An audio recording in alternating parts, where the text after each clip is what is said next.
Fox Sports. We are Fox Sports. We are San Diego.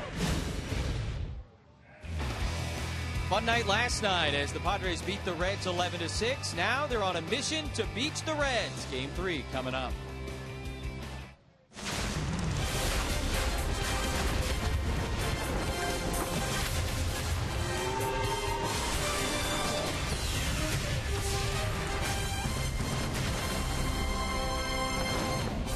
Hey, last night, Colin Ray did it all for the Padres. Made his big league debut, checked off his first career strikeout, his first career win, and just for fun, he did it at the plate as well, collecting his first big league hit in his first big league at bat. It was quite a night for the 70 or so family and friends that made the trip from Iowa to watch his big league debut.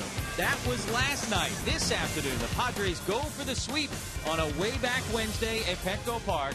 Reds and Padres, Game 3 of this series coming up. With Mark Grant, I'm Jesse Agler. Welcome to Petco Park. Day baseball in the middle of the week. Love that. Loved what we saw from Colin Ray last night. Love the excitement, and quite frankly, I think that rubs off to the rest of the team. Hopefully the momentum continues this afternoon. Well, last night, part of the success for the Padres was taking advantage of mistakes by the Cincinnati pitchers. Too many times this year, I think we've seen hitters swing through, foul back. Not the case off Lorenzen. He was erratic in the strike zone, and the Padre hitters were taking advantage of it. Yonder Alonso going the opposite. The green is where it's supposed to go. The red, ain't going to happen. Jerko connects. That is the pitch you have to crush. Yonder Alonso again. Lorenz wants it down and away. Our Axelrod, he took over for Lorenz, and then he just leaves it up a little bit. So Yonder Alonso, like the rest of the Padre hitters, they were wearing out the gaps, hitting the long ball. Everybody got into the act. They need to continue that this afternoon against the other rookie, Iglesias. Yeah, Iglesias for the Reds, James Shields for the Padres, and he's done a good job kind of bobbing and weaving, ducking out of trouble. He's given up 24 home runs this year. Okay, with that said, believe it or not, 20 have been solo shots. It seems like when James Shields got his back up against the wall, he really produces, and since the All-Star break, talk about runners in scoring position, the lowest opponent's OPS. That's on base and slugging combined, 202. So what's this prove? Hey, in a tough situation, this guy's tough as nails. James Shields, good luck trying to put the ball in play because the numbers prove it. Hopefully he avoids the stressful innings this afternoon. Sounds like a good plan. Again, the story last night was Colin Ray. For more on him, let's send it down to Chris Budden. Chris? What a night it was for Colin Ray. Not just the pitching performance that he had, but to do it in front of his 75 closest family and friends. We'll revisit an emotional night here from him and his family when we return.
You by your San Diego Lexus dealer.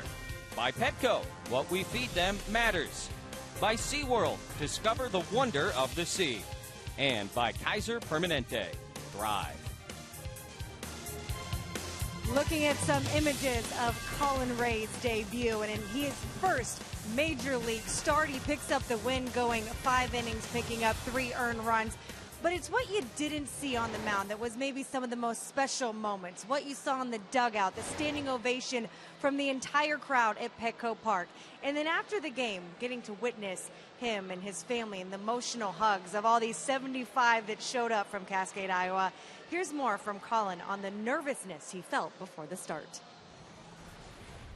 I was definitely really nervous. When I was warming up was probably when I was the most nervous. I just had, my mind was going a million miles an hour, and when I got into the dugout, all the guys were, they were very welcoming, and, it was just good to have their backs, and it was just a great experience. Colin worked hard to get to where he is tonight. Calvin pushed him along the way, and, geez, I'm going to get emotional now. But, yeah, they worked hard to play ball, and Colin made it to where he wanted to be all his life, so it's unbelievable. So congratulations to Colin and the rest of the family. And those who did not know who Colin Ray was yesterday when they entered Petco Park certainly left as fans of number 29 last night. What is Way Back Wednesday here at Petco Park? And they're reaching way back into the cleaning closet, finding the brooms against these Reds. We got first pitch coming up from Petco Park when we return.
A double for Solarte.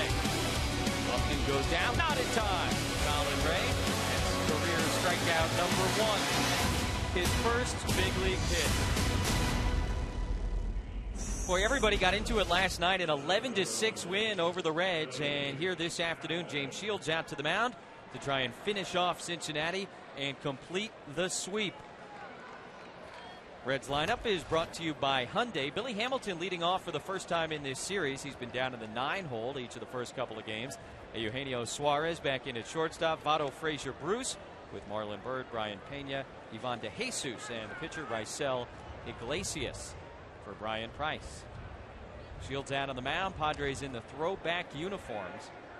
Part of the Way Back Wednesday experience. One more of these to go after this afternoon. And we're underway as Billy Hamilton takes ball 1. .222 average on the season, 1 for 4 with an RBI single and a run scored last night. He also grounded into a double play. Not something that you can say all that often about the speedy Hamilton. Has to be hit sharply, and a nice turn by the Padres defense to double him up. You bet. James Shields 8-4 with a 3.75 ERA, making his 25th start of the year, his 12th year at Petco Park. And outstanding home numbers for Shields.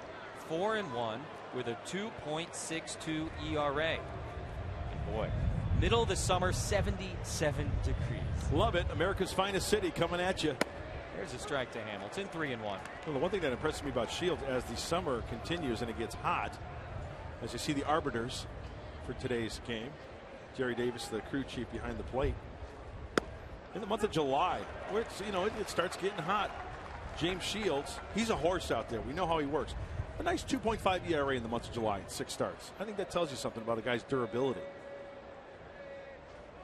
When the weather heats up, doesn't bother him. Upped in, can't get there, and Hamilton dumps that one into left field. And so that sets up something fun because he got one of the best pickoff guys on the mound and one of the best base stealers on base. Shields and Hamilton. Exactly. And we talked about that in our instructional, so keep an eye out for that. Hey, the scouting report for veteran right-hander James Shields, keep the ball in the yard. I mentioned it, 24 long balls given up this year, although 20 only solo shots. And heavy on the changeup. He loves that changeup. He'll throw it any time. Hopefully a lot of swings and misses, and get some ground balls to possibly double up a guy like Hamilton again. Billy Hamilton, 52 steals in 59 attempts. He leads all of baseball. And yeah, we're going to need a bigger box the way he stretches out a lead. Yeah. Here we go. There's the quick feet and the dart throw to first base. A couple of pickoffs for Shields this year, 33 in his career. One of the best right-handed moves in all of baseball. And that's something, as I mentioned in the instructional, you can work on day in and day out. You can work in your bedroom. You got some time. Work on your pickoff move if you're a pitcher. This is not a joke. I literally saw James Shields working on his pickoff move with other pitchers during spring training in the cafeteria this year. Watch the feet. Look at how quick the feet spin. He doesn't even widen his legs. He just kind of pivots.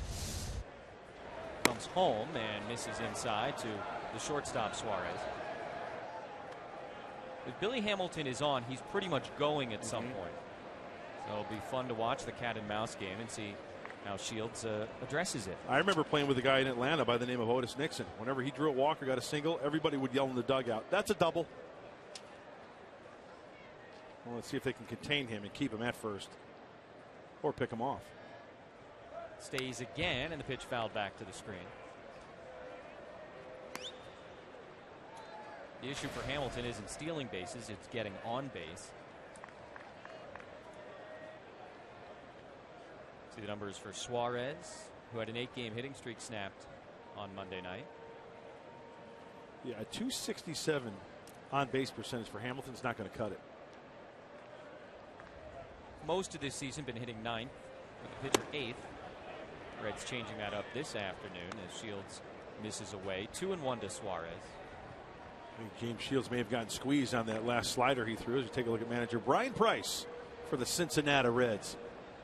Good pitch. Yep.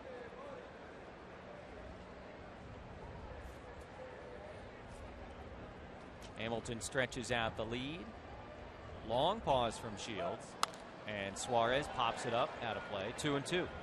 That's how they used to say it in the old days, the old timers, the old schoolers. Cincinnati. Yeah. I had an old coach back with the Giants by the name of Salty Parker. Great man, good baseball guy, and he would say, "Yeah, I spent some time in Cincinnati." So take a look at 52 out of 59 for Billy Hamilton. That's a nice improvement for him over last year, too. Hamilton got caught a lot more last season. 23 times in 2014 he was caught stealing. You know, when I look at, if I'm pitching against a guy in Hamilton's on first base, good speed, generally speaking, they get a big lead. Now, what would concern me as a pitcher, if he shortens up that lead a little bit, I think that's a red flag to say he's probably going to go. Because as a pitcher, you look over there, you don't see a long lead as Shields holds, and he'll just pivot on those 2 feet and throw the dart over to first base. Did it hit him? I think it did. So a bloop single and a hit by pitch. to start it off for James Shields, and the Reds have 2 men aboard with nobody out in the top of the first. See out of the hand. Looks like a changeup just got away from him. It gets the jersey. It gets the buttons of Suarez.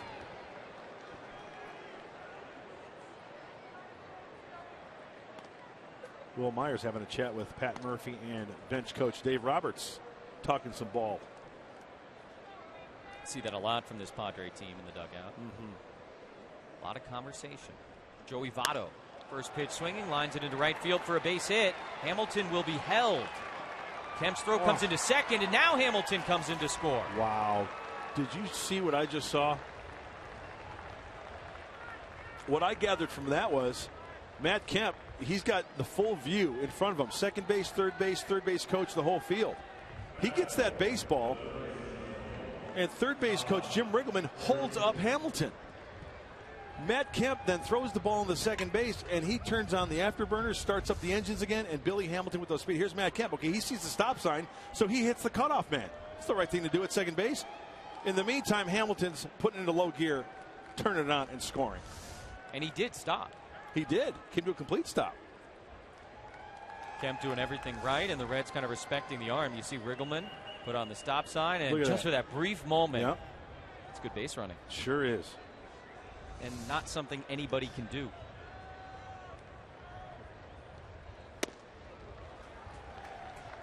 Todd Frazier swings and misses at the first offering from Shields. So the Reds with a 1-0 lead, and still 2 on and nobody out.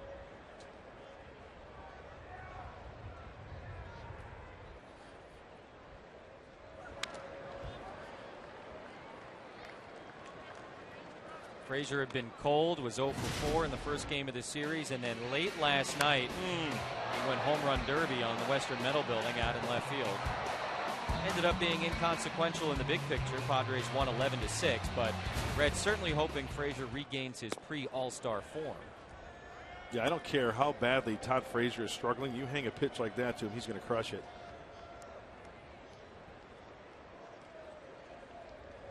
Three for 4 last night, also had an RBI double. Had really been struggling going into the game. Well, we talked at the beginning of the game, Mark, about James Shields buckling down with guys on base. I was just thinking of that. Yep. Runners in scoring position. It was a 202 average, one of the league leaders. And, you know, I look at hits and then I look at good hits. And that one was off the end of the bat to right field with the runner in scoring position. Did not hit the sweet spot. Frazier chases, strike 3. First out of the afternoon. Big one for Shields, 1 away. Even the Hamilton Blue. That's right. As we take a look at James Shields, that's a 4-seam fastball away. Look at the defensive swing. I think Frazier's looking for something off speed. That ball is by his belt buckle when the bat starts to go through the hitting zone. Very late. Muy tardy.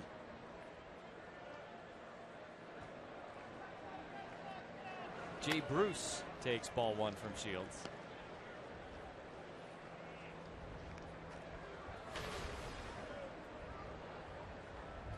Oh for 4 with a strikeout last night after hitting his 200th career home run in the first game of the series.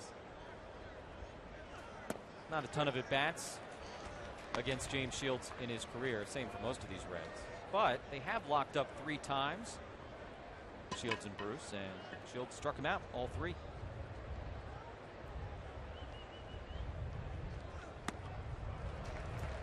Uncomfortable swing on that changeup, 1 and 2.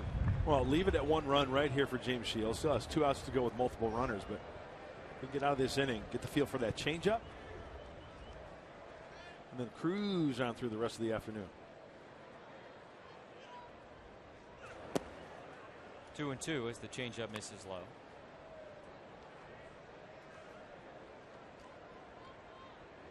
Shields has got the 161 strikeouts now, 3rd in the National League.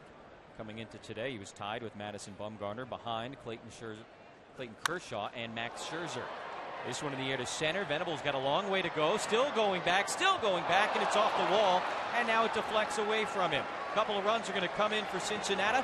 Jay Bruce heads into 3rd, and the Reds have struck against James Shields here in the top of the first.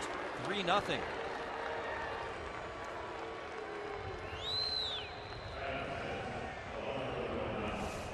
Well, a couple of things here. Let's go back to the changeup. That one catches too much of the plate. Will Venable, look at this ball. It hits, goes right between his legs. Now, as a corner outfielder, somebody's got to be backing up. Somebody's got to be sprinting there just in case something like that happens. Will Venable had to go all the way. Sure, it's a for sure double. Suarez got to hold up because Will Venable has made some spectacular catches in his day. And Jim Riggleman is sending him home for the Reds. Hamilton, Suarez, and Votto have all scored here in the first. Votto an RBI single, and now Jay Bruce with his 4th triple of the season. Still just one out, man on third, and Marlon Byrd swings at the first pitch, 0-1. Struck out as a pinch hitter in last night's game, was 0 for 3 with a strikeout on Monday. And the thing you have to look at with one out, 23 pitches, that's 24 there. Nice changeup.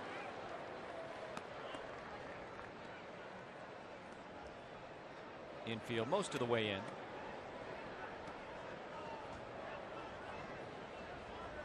Talk about all the strikeouts for Shields. This would be a great spot for a K. We got Frazier with the fastball. If he's going to throw that changeup to the right-handed hitters, be heads up on the left side of that infield. Down and in. Right-handed hitter will have a tendency to pull that ball.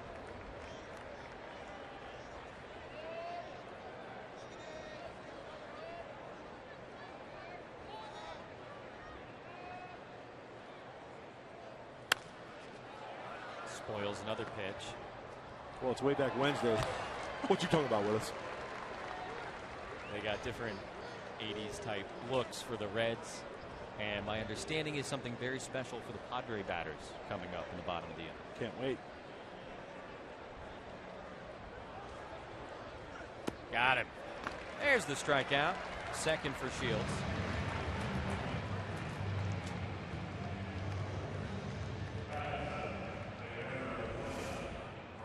Change-up, and that down and in action. The swing and miss is great. If he hits that ball, it's a ground ball to the left side and way out in front of it again. Well, tough to lay off that change-up. Good arm action from James Shields. Catcher Pena comes in, switch hitter. Batting left-handed against Shields. We saw him in the first game of the series. Went 2 for 4 with a couple of singles. Stole his first base of the season on Monday night. It was a delayed steal, wasn't it? It was. One of these guys with the big home run droughts. 4th longest in baseball. Angel Pagan, of course, leading all of baseball. The longest home run drought for a position player.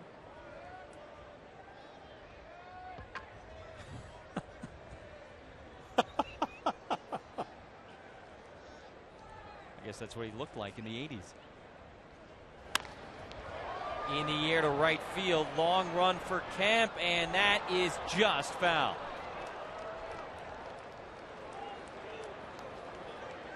Pena didn't miss by much down the right field line. Strike 2.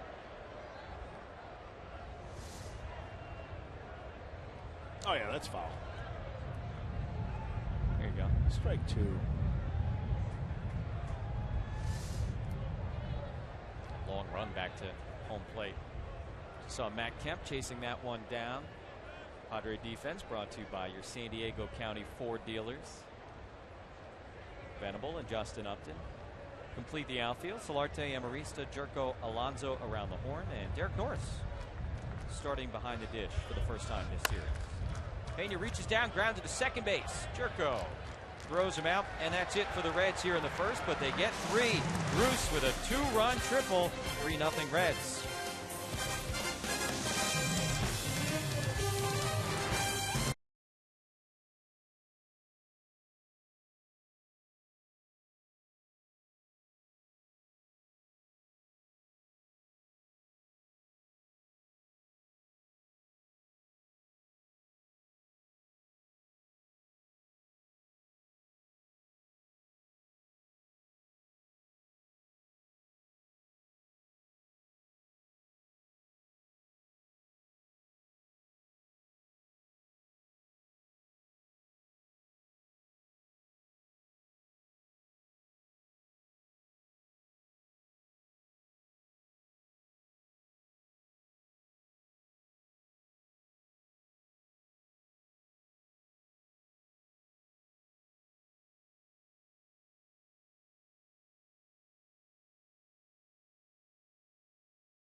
Solarte leading off for the third straight game. Yonder Alonso, Matt Kemp, Justin Upton, Jed Jerko. Norris behind the plate, Will Venable, and James Shields, the pitcher, batting 8th. It was the second time this season the Padres have hit the pitcher in the number 8 spot. Alexi Amarista will bat 9th against Raisel Iglesias. Well, the Cuban right-hander. Fastball about 88 to 95. Slider and a changeup, and he changes his arm slot. So hitters be aware. A little bit like Odrisamer Despaigne. He'll mix it up a little bit. Converted shortstop Iglesias. So he's got a good arm. Reds defense brought to you by Renovation Realty. Outfield, Bird, Hamilton, Bruce, Frazier and Suarez on the left side of the infield. De Jesus and Votto on the right. Day off for Brandon Phillips with Pena behind the plate.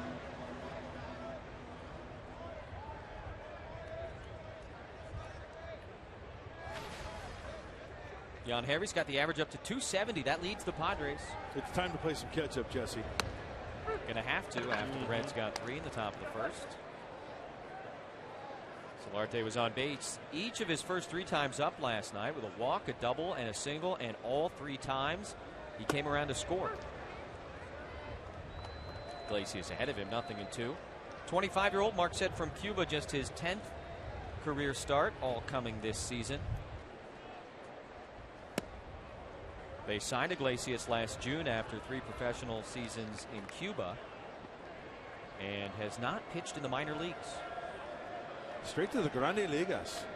That's quite an adjustment. The old Winfield. Robin Yount. Quite a fraternity. And there you go. These are actual pictures, not photoshopped this week. Oh, that's cool. Young Jan Hervis. That's beautiful. It'll be fun to watch those. Oh, is it? That one came in, got him up on the chest. Yeah, I heard that. You could hear that one on the field mics.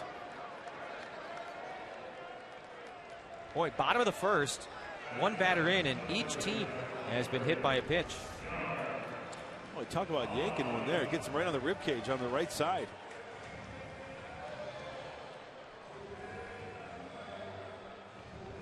So Solarte, who's been getting on base at a great clip lately, reaches via the most painful way possible.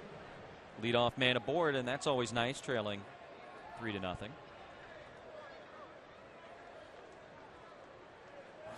Yonder Alonso kept it going against his old team last night, 2 for 5 with a double and a single, a couple RBIs, couple runs. Even his out was loud last night, flew to deep center, and Iglesias ahead of him, 0-1. So you got a Cuban pitcher, a Cuban-born hitter, and a Cuban-born catcher right now. All we need is Angel Hernandez behind the plate. Yeah. The umpire. Yonder hits that one into center field. It's a base hit. Solarte thinking about going first to third. He puts on the brakes and has to scramble back to second. He kind of lost his footing for a brief moment and luckily able to get back to the bag. Padres in business, 2 men aboard in the bottom of the first. He's lucky he got back quickly. And Yonder Alonso, remember last night he wore out the right center field gap, the left center field gap. This one's off the end of the bat. Hamilton's got speed out in center field, but even with his speed, it's off the end of the bat that much where he can't get to it. Perfectly placed, and Jan Hervis, get back! Cuidado! Back safely. Look out. Padres were great with runners in scoring position early on last night. 5 hits with runners in scoring position in the first 2 innings as they jumped all over Michael Lorenzen. Matt Kemp takes a fastball strike. Padres got 3 in the first inning last night, 5 in the second inning.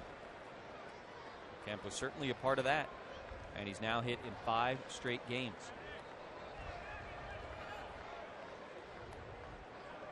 Padres have to get at least 1 here. I mean, first and second, nobody out. Yes, the makings of a big inning. You bet. Worst case scenario, got to get a run. Reds had this situation in the top of the inning. As you get a look at Little League Matt Kemp. That's great. The double ear flaps.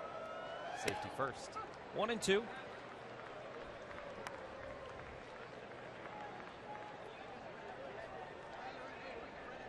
Justin Upton, like Kemp, has hit in 5 straight.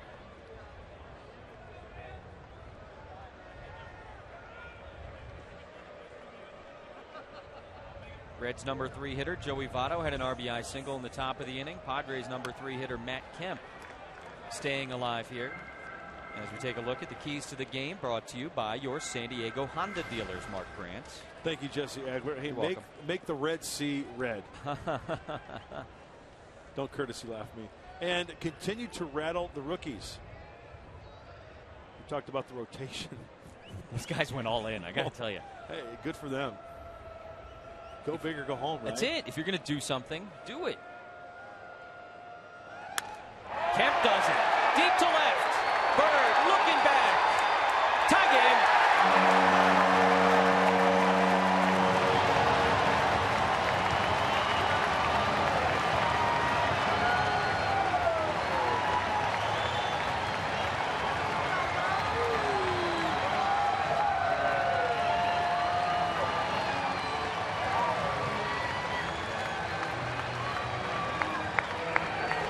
Matt Kemp on this pitch. Oh, I think I love you from head to toe. I love you from head to toe. Out in front, extended. A rookie makes a mistake, and he punishes him. We talked about it in the open. Yesterday, the Padres hitters hitting mistakes. That was a mistake, and the Padres, just like that, tie it up at 3. Starting over in the bottom of the first. 3 runs in the first inning, each of the last 2 games for the Padres, and still nobody out as Justin Upton takes ball 1. It's a fine way to extend a hitting streak to 6 games.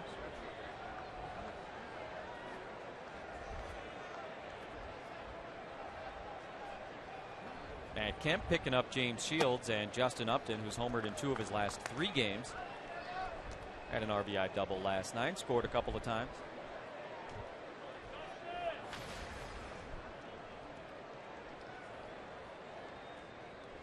Just like they drew it up in the offseason, huh? That's what they're supposed to do. That's what they were brought in here for. And we go back to that pitch. Watch the catcher's glove, Brian Pena. He wants it down and away, right? Down and away, out of the zone. But watch where this ball leaks. Oh, my goodness, nitro zone. We talked about it in our open. And Matt Kemp says, sorry about it. 374 feet out to left field. And Upton in a good hitter's count, 3-1. All 4. Padres have sent 4 men to the plate here in the bottom of the first. They have all reached base, and 3 of them have scored. And we're going to have an early visit from pitching coach Jeff Pico, who's really going to earn his money in the last couple months of the season with all these rookie starting pitchers for the Reds. You betcha. He's got a lot on his plate. Not a lot of veteran leadership on that rotation. Hopefully those kids, for Jeff Pico's sake, and the Reds are coachable and they listen to him. Jed Jerko coming up as we take a look at our top tier player profile, brought to you by Arco. Jed, a 4 RBI night last night. One of the biggest run producing evenings of his career. 6 last May against the Fish. 5 last August. That crazy series in St. Louis. 2-run single in the first, 2-run homer in the second.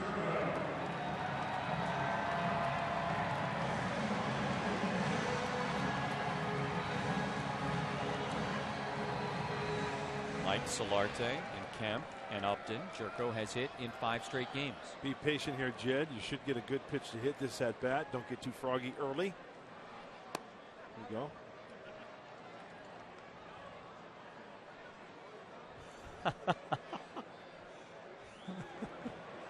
I love that.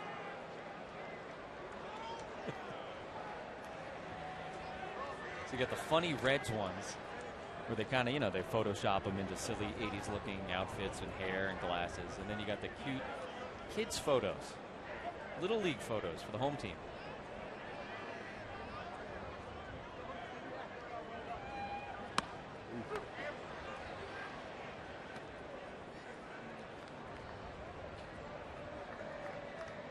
Iglesias missed about a month this season with a strained left oblique.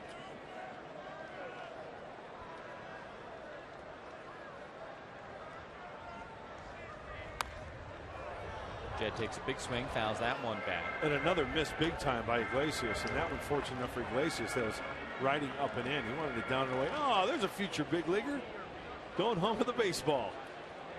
That's great. Look at him showing it off.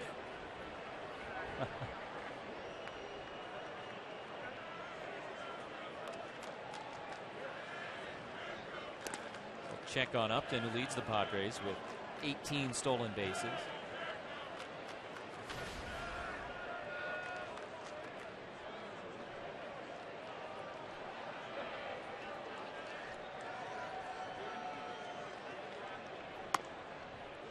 High to Jerko, 2-2. Iglesias coming off one of his best outings as Derek Norris gets ready to hit. Friday at Arizona, Iglesias 6 innings, a run on 3 hits, and at one point retired 15 in a row. The Padres jumping on him early, and he finally gets the first out. And here in the bottom of the first, strikes out Jerko. And that does get Norris to the plate. That's a tough loss, huh? That line? It is. He did everything he could, kept close. Quality start. You know what that is? Hang with him. It's a big league hang with him. Nobody said it was going to be easy. Best of the best every night. No easy teams. Nobody's going to feel sorry for you. No. A lot of movement on the fastball, and he gets strike one in there to Derek Norris. Norris homered earlier this year against the Reds in Cincinnati.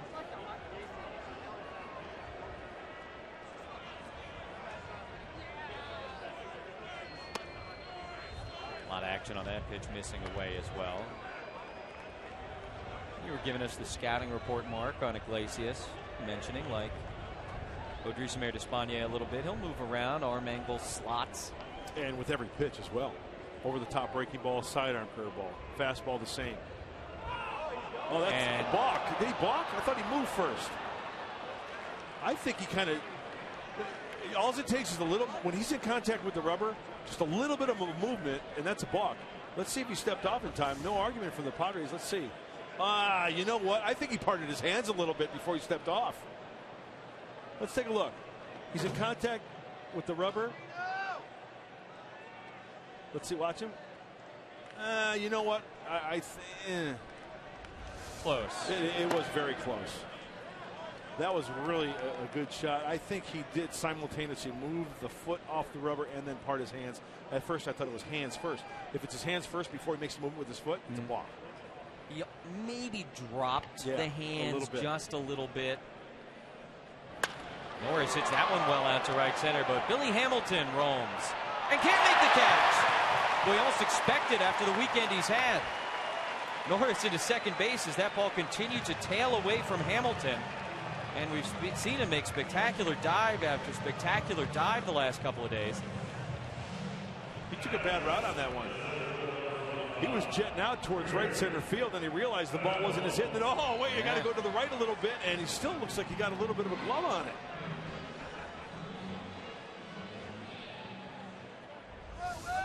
I think I said weekend, by the way. It's Wednesday. It feels like a weekend, so Sunday, I'm right there with game. you. Yeah. Don't worry about it.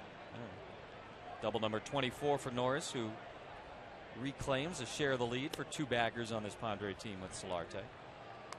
And now Will Venable takes ball 1. Hamilton's done some sensational things in the field the last couple nights. But definitely bad route there. And another man in scoring position as that one is slapped to Frazier. Gets up and gets Venable for the 3rd out. The Padres, though, do damage here in the first against Iglesias with 2 on and no out. Matt Kemp stepped to the plate and drilled one out to left field. Kemp's 12th homer of the year tied it up 3-3 after 1.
organization to be part of it. I feel special that I've met his family and saw him when he broke into pro ball and was wide-eyed and wondering if he was going to advance to the next level. So it's a thrilling moment.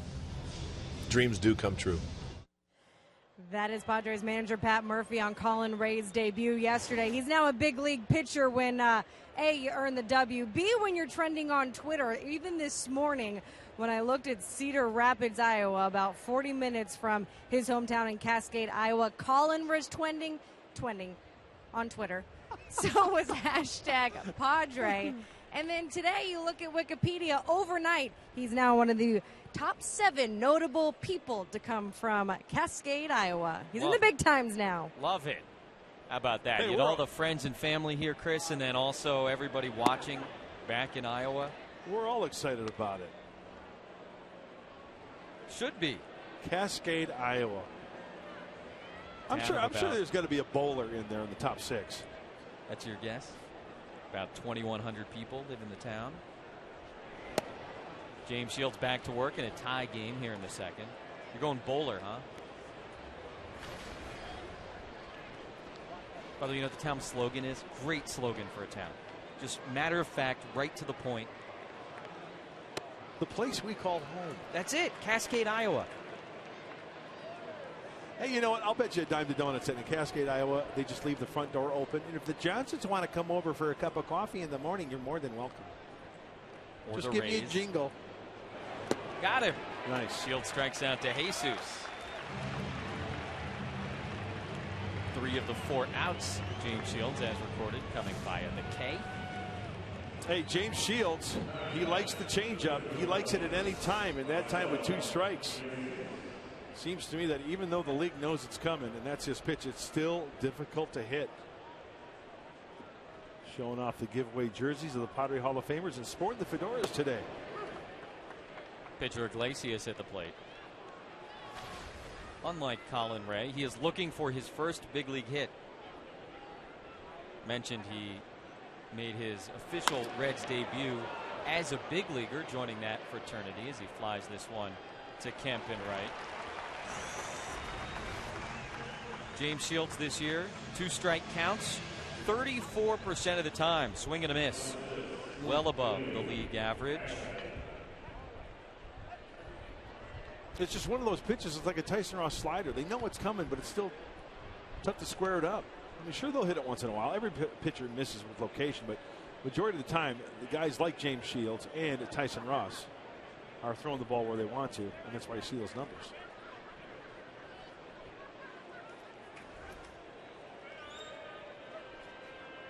So mentioned no minor leagues for Iglesias. He did pitch in the Arizona Fall League last year, but that doesn't count as the minors. And he has had some time at AAA this year, but not until after his big league debut. Shields jumps ahead of Billy Hamilton. Average pitch speed 91.4 on the fastball.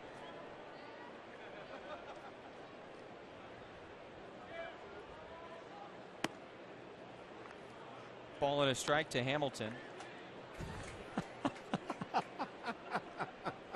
Who, me? That's funny. By the way, they were still working on those this morning. Tom in the graphics department, the design department for the Padres. I walked by their office a couple hours before the game. He was still going away, working away on the funny Reds pictures for the video board. Well, those guys always do a great job. It's a fun gig. I'm going to come to work today and Photoshop Reds players onto babies' bodies. Got it. Back-to-back strikeouts in the first and second inning for James Shields. 1, 2, 3 in the second.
our cameras, or maybe one of our cameras was having some fun with James Shields.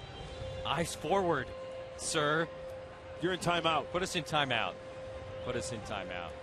Yeah, that's really effective. Eyes on the game. He's certainly brought some personality to the Padre clubhouse, and batting 8th this afternoon. So he gets to lead off here in the second. As you get a look at young James Shields on the big video board out and left.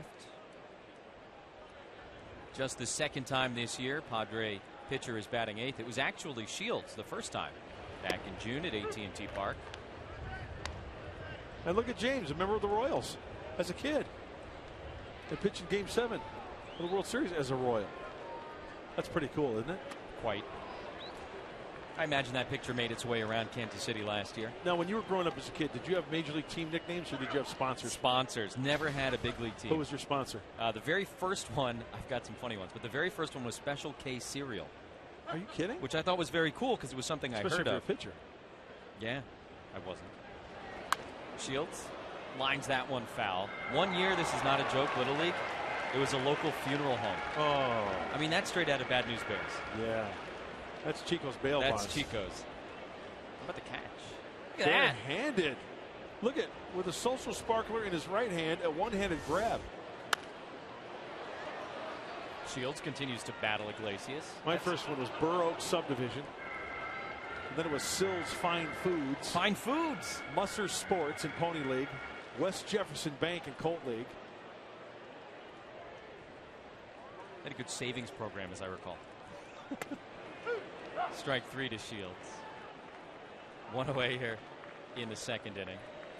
Hey, time for our T-Mobile strongest fan photo. You have to use the hashtag. You have to tweet it.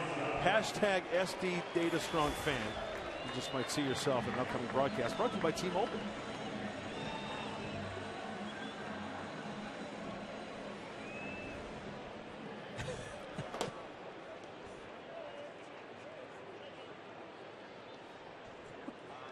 What the George Michael is going on? Was that Wham?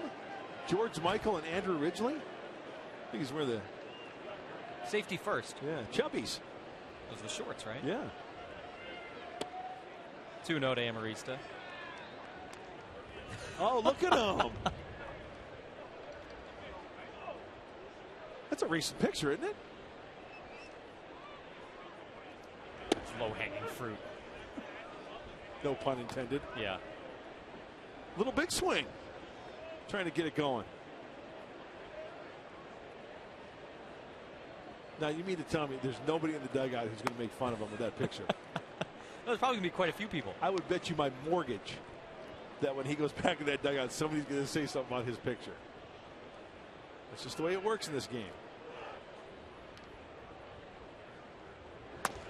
Full count, 3-2. Alexi batting 9th with the pitcher hitting 8th. Done some leading off in the last week or so.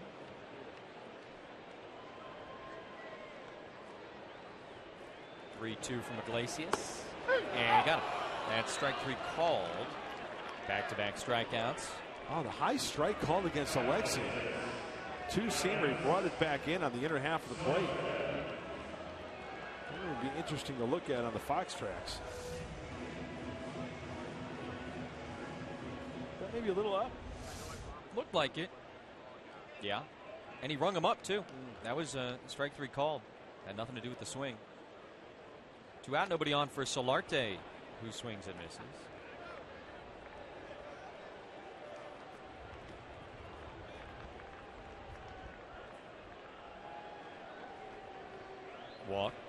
Hit by a pitch to lead off the game and came around to score on the Kemp home run. Hits that one into right center. Hamilton again had some trouble with it. Went back, now comes in and makes the catch. Billy Hamilton started back and used his speed to recover as he takes that one away from Solarte. We've played 2 on Way Back Wednesday, 3-3.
And our Fan Diego fans of the game, kind of a no-brainer, right? I mean, if you wear a life preserver, a personal flotation device, a PFD, and you've got an inflatable guitar with you. And don't forget the 24-ounce rocking the social sparkler, enjoying the big league ball game. That's fun. They had no idea they'd be on TV today. Fans of the game, loving it. A Eugenio Suarez. Shields and Iglesias, the two starting pitchers, both doing a nice job in the second, bouncing back after tough first innings. Shields threw 31 pitches in the first and just 11 in the second. And that one is popped to right. Matt Kemp makes the catch. One away. James needs a quick inning. Let's see if he gets to 2 strikes. He can put him away. All right, if they're going to swing early in the count, avoid the sweet spot like Suarez did just there on that weak fly ball to right. Yeah, he's already got 4 strikeouts as he continues to climb up the National League leaderboard.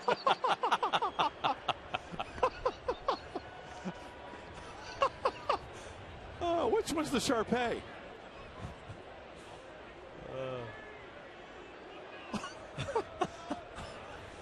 That one probably takes the cake. It's going to be tough to beat that, right? Now, if I'm Derek Norris, you're pointing it out, right? Oh, you kidding me? I'm going, Joey, look at that big board. I think the home plate umpire, Jerry Davis, might be talking to him about it right now. Yeah, these are the pitches that Joey Votto has seen from San Diego this year. How's he supposed to focus? Missed that one into center field. Just enough focus to get it over Amarista's head. 1 out single for Votto, who's 2 for 2. Yeah, pretty good plate coverage from Joey Votto. That's why he's been putting up the numbers he has in his big league career. And with James Shields and Joey Votto, the first pitch, it was a changeup, brought him to his knee. Now he wants to work inside, and that one just leaked over a little bit. See on the Fox tracks, it was up, but middle of the plate. And Joey Votto's just too good. He fights it off because it's elevated. It's a little looper to the outfield. If that ball's down and he gets in on him, it's a ground ball in the infield. Votto now leads the National League with 39 multi-hit games this season. Todd Frazier, good numbers against the Padres in his 5 games this year. 0 for 1 this afternoon with a strikeout. Todd Frazier has grounded into 14 double plays this year. He's a candidate. Lines that one into left. Votto on his way to third. And Frazier on his way to second. 1 out double. And the Reds with 2 men in scoring position, just 1 away here in the third. A 30-second double for Todd Frazier, and starting to swing the hot bat. A lot of pitches, especially the last 3 last night, catching too much of the plate. Catches that one out in front. Boy, good solid bottom half. Throwing the hands. And you know what, for Todd Frazier, any big leaguer, any hitter, you get a pitch like that, you should be able to do some damage with it. National League leader in 2 base hits, now with 32, as you said. And Darren Balsley out to chat with James Shields. Bruce coming up with runners on second and third, 1 out. You know, I think back in the day, Jay Bruce, he wore some crazy glasses.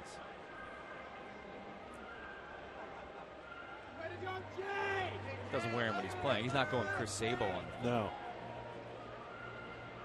I think Darren Balsley sometimes when he's out there talking to the pitcher, you know, sometimes pitchers just don't finish it off. You got to finish off that pitch and good follow through, get the ball down as we take a look at the. You know, I think my suspicion was right. Yeah. Collar popped. I did that. Sure. 2 polos with the collars popped. Very early 80s. Dangerous hitter with 2 men in scoring position.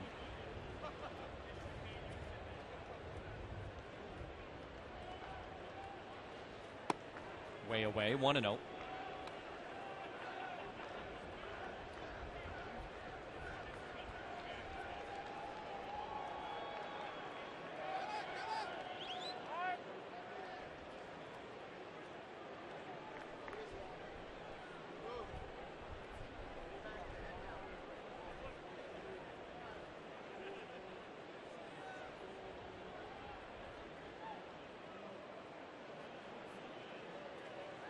Oh, that's no a throw, ball. and it is a balk, and that's going to bring a run home. Somebody missed a sign, I think. Either one guy thought the play was on, and one didn't know the play was on. And a few years ago, they put that rule into effect. You can no longer fake to third base. That's a balk. You have to throw.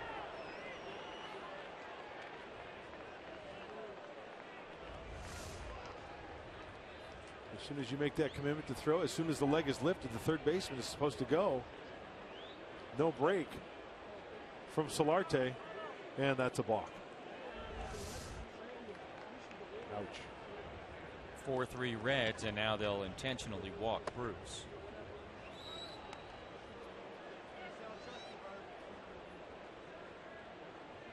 Marlon Byrd will come up with runners on the corners and 1 out. Shields gave up the 3 runs on 3 hits in the first inning, also hit a batter, but bounced back for a nice 1-2-3 second, and Reds causing more trouble here in the third.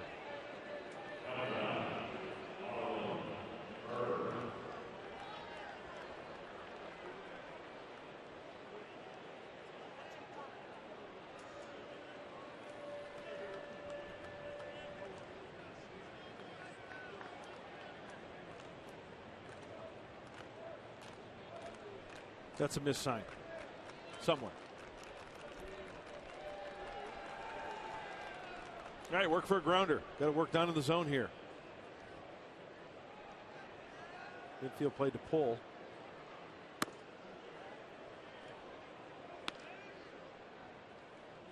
Byrd struck out his first time up, 0 for 1. You see the numbers with runners in scoring position, not particularly good. Under 200.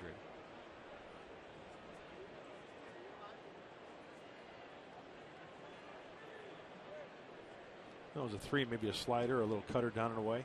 Runner goes to second. Norris got a good throw and just a little bit too hot.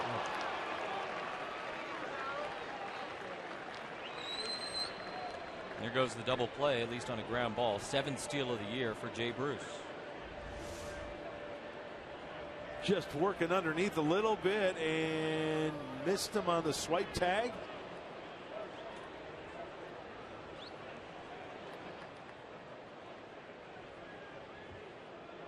Nice quick release from Norris, but it just sailed a little bit. Marlon Byrd over the weekend in Arizona hit his 150th career home run. Made his big league debut all the way back in 2002 with the Phillies, as coaching staff gets together, talk about this thing. And with that said, the infield brought in a little bit. Well, if you ever needed a strikeout, this is it here. So you get the strikeout, 2 outs, you can move the infield back. They got him. Nice. Byrd has now struck out in each of his last 3 at-bats going back to last night. Each of his last 4, if you go back to Monday night. It's the changeup down and in. Well, even when they know it's coming, it's tough to square up, put in play. Strikeout 165 on the season for Shields. He was tied with Bumgarner coming into today's game.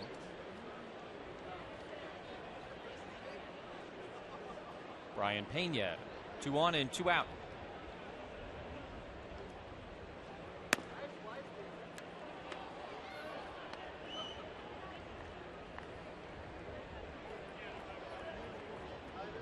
Shields 5 hits allowed to Pena in 14 career confrontations.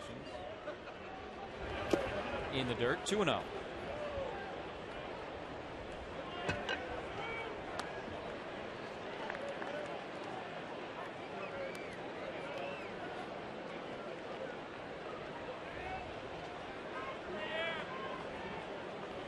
think this next pitch will tell us a lot how he wants to go after Pena.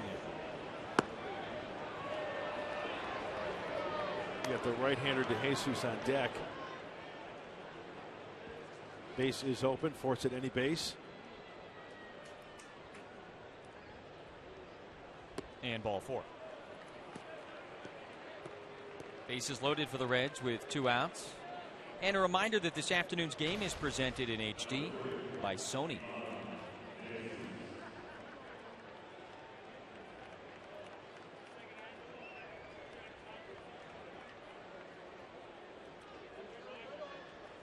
Reds got 3 runs in the top of the first. Padres tied it right back up in the bottom half on Matt Kemp's 3-run homer. Those guys have been enjoying themselves.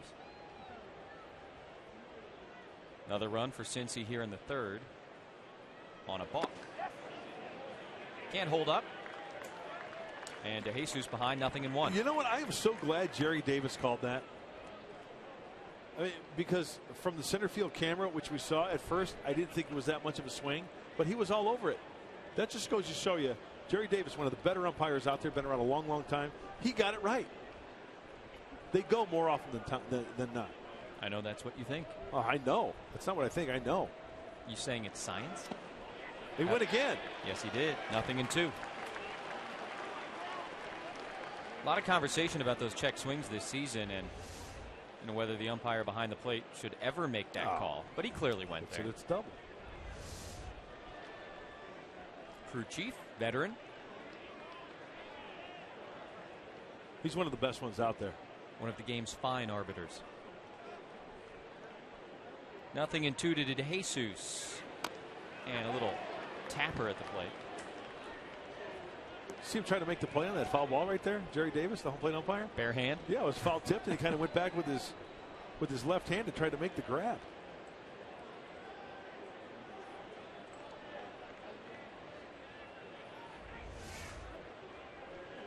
Watch him with his left hand.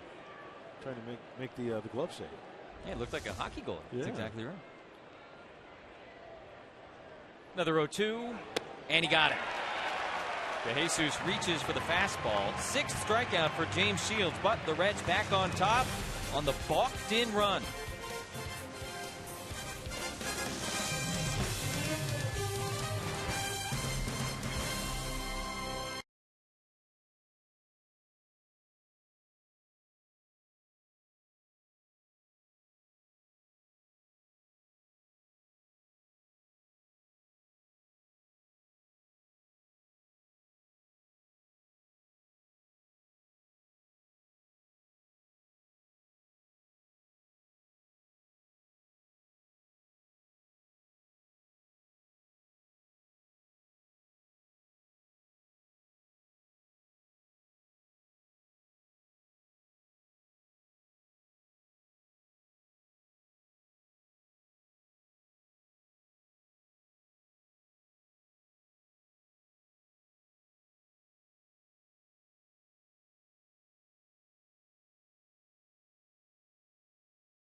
Together in the heart of San Diego. By Sony's Action Cam, prove yourself. And by Mercury Insurance. Log on to mercuryinsurance.com today and see how much you could save.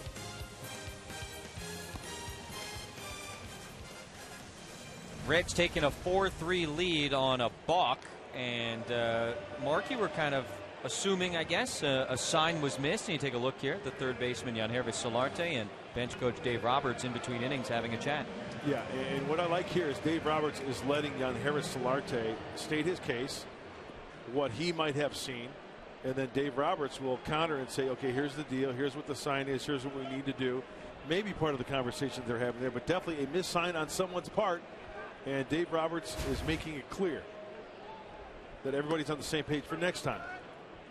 With a runner on third, James Shields went to make a pickoff throw to third, and Solarte wasn't there. Shields couldn't make the throw. That's a balk, and that's the difference in the game right now. But still early, as Yonder Alonso swings and misses at strike two. It might be a tug of the pants. It might be a hitch of the belt buckle. It might be the bill of the cap. Take off your cap, but you need to, it's almost like a suicide squeeze when a guy gets a sign. They answer back some way to let the third base coach and the runner know that, hey, I've got the sign. We're good to go.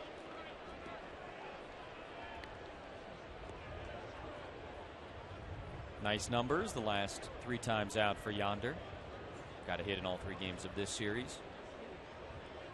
Scored one of the 3 Padre runs on the Matt Kemp homer and hits that one well to left, but foul.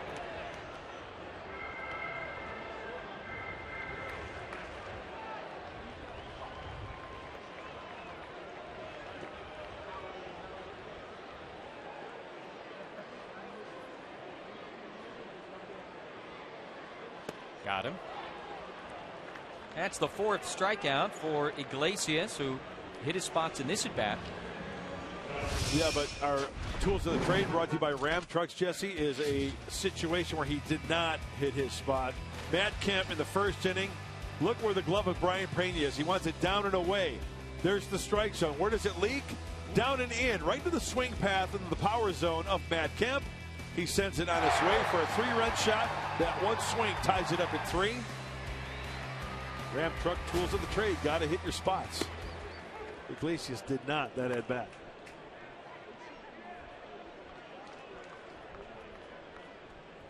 Three-run homer for Kemp, who now has 63 RBIs on the season. That ties him with Justin Upton for the team lead. I love the ring of that 3-run shot. Sounds better than solo shot and 2-run shot. When you're at the plate, at least. As a pitcher, you love those solos. Not that you love any home runs, but if they're going to get one. That was only the 6th 3-run shot this year for the Padres.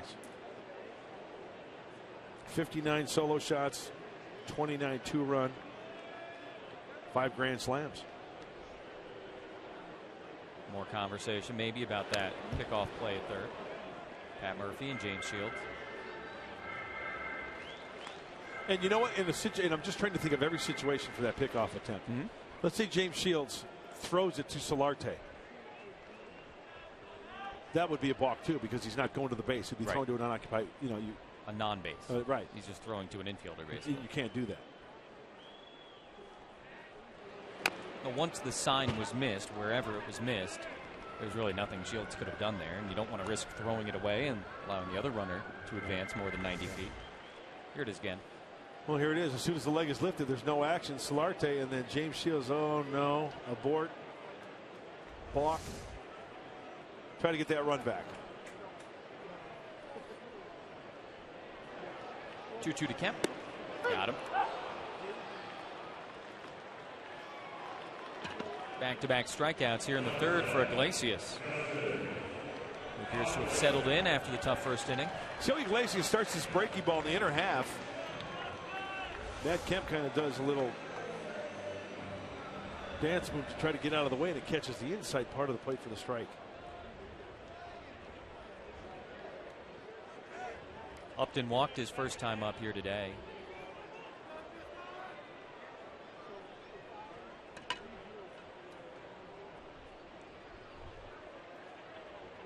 And Iglesias' first pitch is deemed low by Jerry Davis.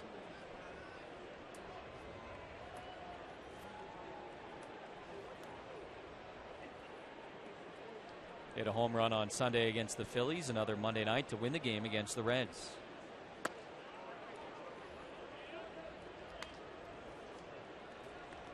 Third time this year, Upton homered in back-to-back games.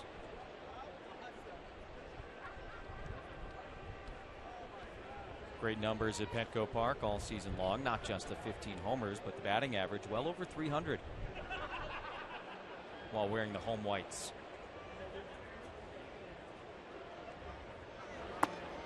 Two and one as the fastball at 95 misses low. Changing speeds, adding and subtracting to that fastball. Iglesias is as Jed Jerko waits on deck.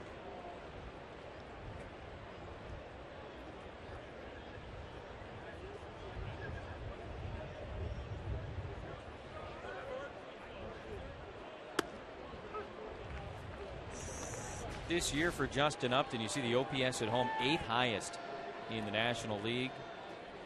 Home run every 12 or so at bats. Here at home, 3rd highest rate in the National League, and doing a pretty good job seeing pitches with runners in scoring position. Not getting too jumpy. 2-2. Got him. Iglesias strikes out the side here in the 3rd. Reds with a 4-3 lead as we go to the 4th.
Colorado will be Pat Murphy's 50th game he's managed here in the major leagues with the Padres. Before the game, we chatted with him about what he's learned during his time up here. He says, I think the biggest thing is just learning the personalities, learning how to get guys going. He said, when you're at AAA, no matter the personality, everyone wants the same thing, and that's to become a Major League Baseball player.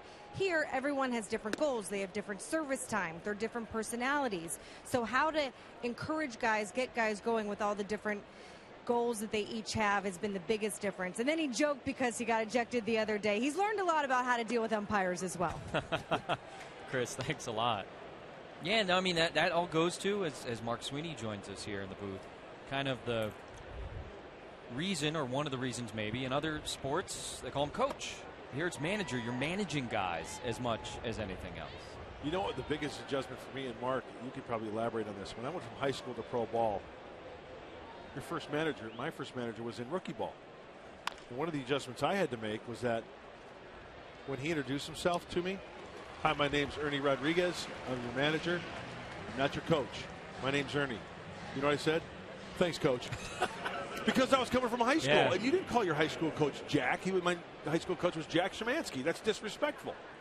It was so hard for me as a 17-year-old to call a grown man my manager. Hey, Ernie. You know, yeah, you know what? I think the big thing, the big adjustment from high school, college to pro ball, because I did that element. It's very difficult, like you're talking about, is to know that the manager's not going to be your best friend. Mm-hmm. And usually that is the case when you're playing at certain levels. And he can be tough on you. The hitting coach right now is Don Long for the Cincinnati Reds. He was my manager in AAA in Vancouver. And the first thing I heard is, this guy's a great guy. Well, I didn't get the great guy from him. And I say that in a good thing because he was very tough on us. Hamilton grounds to second, and a couple of quick outs for Shields. Ground outs by the pitcher and the center fielder. But I think that's the difference. And I think Pat Murphy's not going to say this, but I believe the AAA level is the toughest level because you're getting guys that are excited to go to the big leagues, expect to go to the big leagues, but also you're getting the guys that are getting sent down. And how you regenerate their passion at that level to get back to the big leagues is very difficult. They're bitter. The yes, guys that are coming back down because they think they're getting the short end of the stick. And you don't want that to rub off on the young guys coming up who are so energetic and wanting to make it to the next level. I agree with you, Mark. AAA is tough. Got to manage both directions. Yes. Nothing in one to Suarez, who takes a ball down from Shields. He was hit by a pitch and scored his first time up against James, who is trying to have a bounce back fourth after a long third. A couple of quick ground outs. And now another ground ball. Solarte makes the play, and there's the 1-2-3 inning Shields was looking for. Reds up a run in the middle of the fourth.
it was on.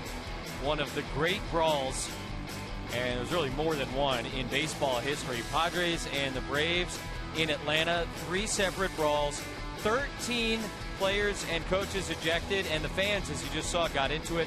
5 guys arrested. Pascual Perez causing all kinds of trouble and then wanting none of it. I mean, all time as far as baseball brawls go. And Mark, hey!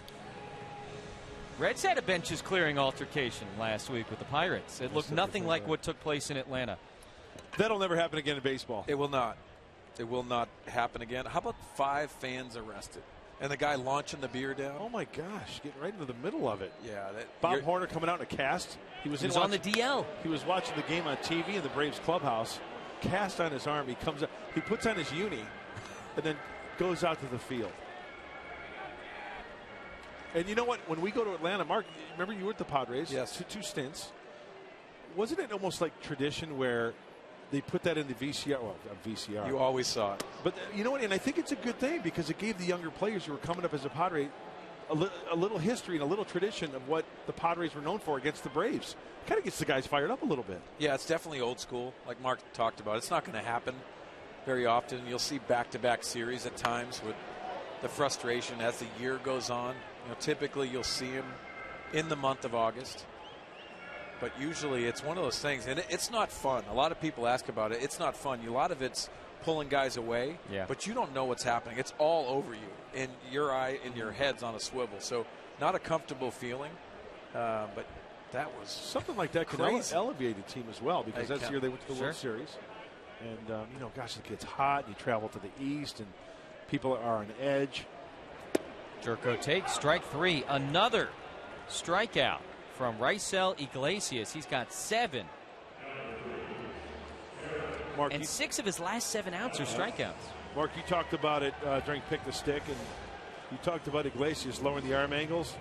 I mean, that's good location there coming from low 3/4. You see Jed Jerko leaking, especially with that front left hip going out, and it's really picking up that release point. When guys change different arm angles, it's really hard, and you expect that fastball to come in on you, but typically it's away when they're dropping down. But it just looks like they're going to throw a ball right in your rib cage from right on right, and it makes it very difficult from the right-handed hitter's perspective. Uncomfortable, that's a word we hear a lot with that. Derek Norris doubled his first time up. Yeah, Iglesias goes from the first base side of the earth, but when you look at his landing foot, he throws across his body. So then throw across your body, and then you get that low, you're coming at a different angle.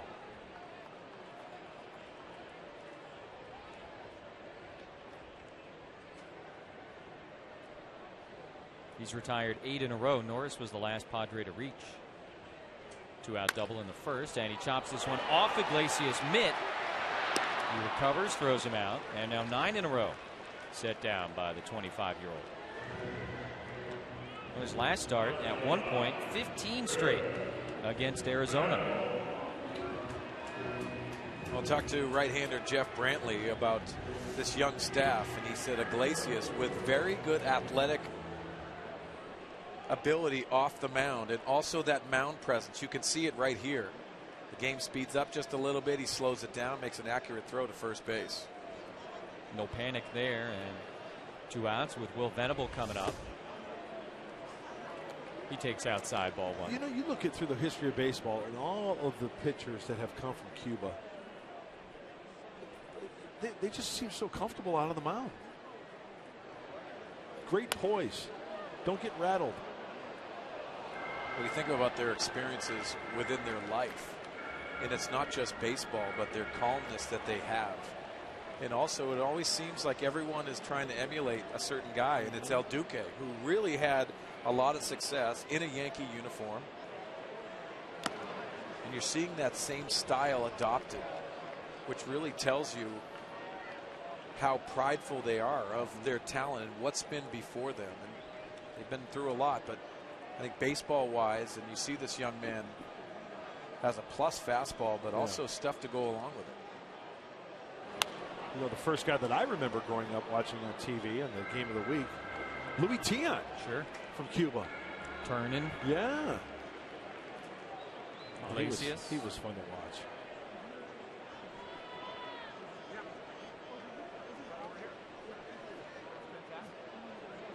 Oh, Will hasn't changed a bit. That looks like when I think that it was when he was in Japan, when his dad played in Japan. Will played over there in Little League. Ground ball to shortstop, and Suarez just gets Venable. 10 in a row set down by Iglesias. And Pat Murphy on the top step of the dugout just in case they decide to challenge. He will head back inside, and Iglesias is rolling. Another 1-2-3 inning. We'll head to the 5th. 4-3 Reds.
Games in back of the St. Louis Cardinals, and flirting with last place, wild card in the National League. Pirates with the first spot.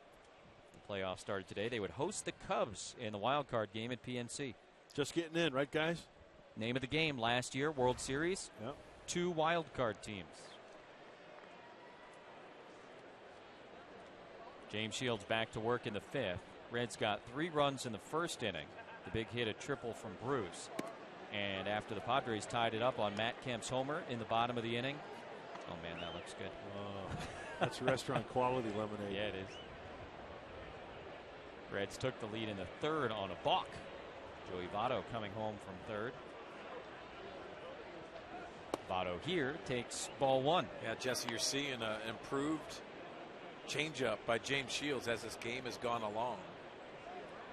At times you've seen him miss location with that fastball, but the changeup is really the equalizer when it comes to attacking a hitter. That's kind of been the money pitch over the course of his career. And he has the ability to pitch backwards. He'll throw that for a strike and then try to locate the fastball. We've seen the velocity dip down at times with James Shields. Yeah, today I think I've seen about 92 on the fastball. Changed up about 83. You want that 8 to 12 mile an hour differential. Love a good differential. 3-1.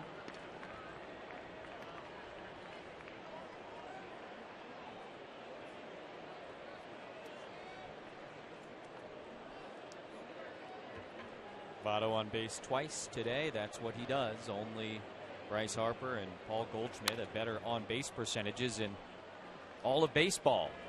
In the left, Justin Upton. And you guys were talking about the changeup with James Shields. We see it a lot on the hand of James Shields, and as Mark Sweeney said, he'll throw it any time. There's the grip, and the big key is staying on top of it and throwing it just like your fastball. Everything is the same, from your feet up to your wrist. The only thing that's different is the grip. Fastball grip, 4-seam, 2-seam, whatever the case may be. With the changeup, you saw that. Stay up on top of it. the illusion of throwing the fastball is key. That big arm swing, because that's what the hitters swing. And as we take a look at the arsenal today, change up at 29%, fastballs at 68. Yeah, and he has different shapes to it too. You can see some harder ones that are thrown that looks like a fastball a little bit more, and then also taking a little bit more speed off of it and getting that run, especially to the left-handed hitters. That's a ground ball to Amarista at shortstop. He takes care of Frazier. 2 away. It looked like a nice tight slider down in the zone, getting the grounder. 2 outs, nobody aboard. And Jay Bruce.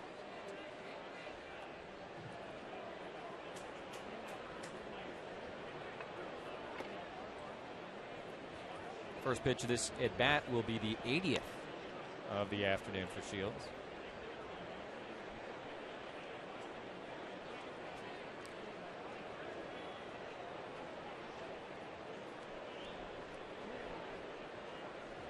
And it swung on and missed. Broke out the yacker. There it is. That's 78. Good curveball. At points this season, that's really been the out pitch for James Shields. Maybe the first one we've seen this afternoon. Slider. Just missing. 1-1. A couple of breaking balls to Bruce. Tripled off the center field fence back in the first. You see what that slider does to the left-handers, especially. We saw Jay Bruce with the home run here the other night. Took that fastball away. It hit it out to right center. But that cutter right there, you tend to get outside the baseball, and it's very hard to keep fair. Nicks that one.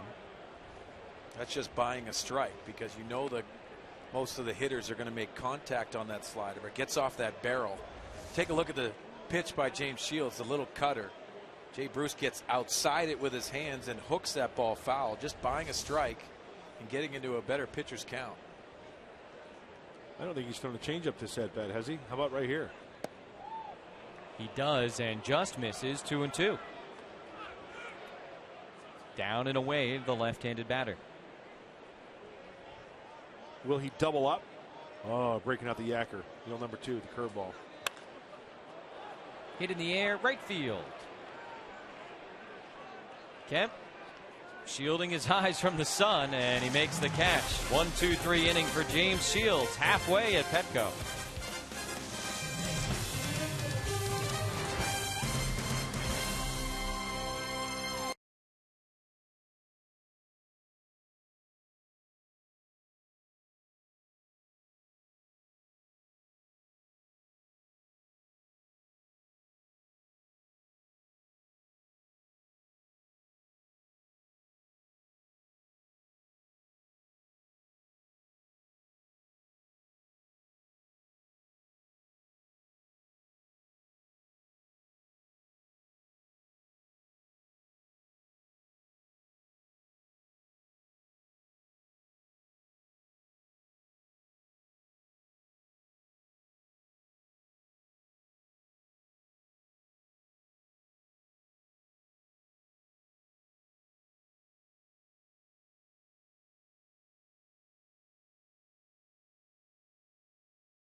Chris Budden, Mike Pomerantz, and our Fox Sports San Diego crew.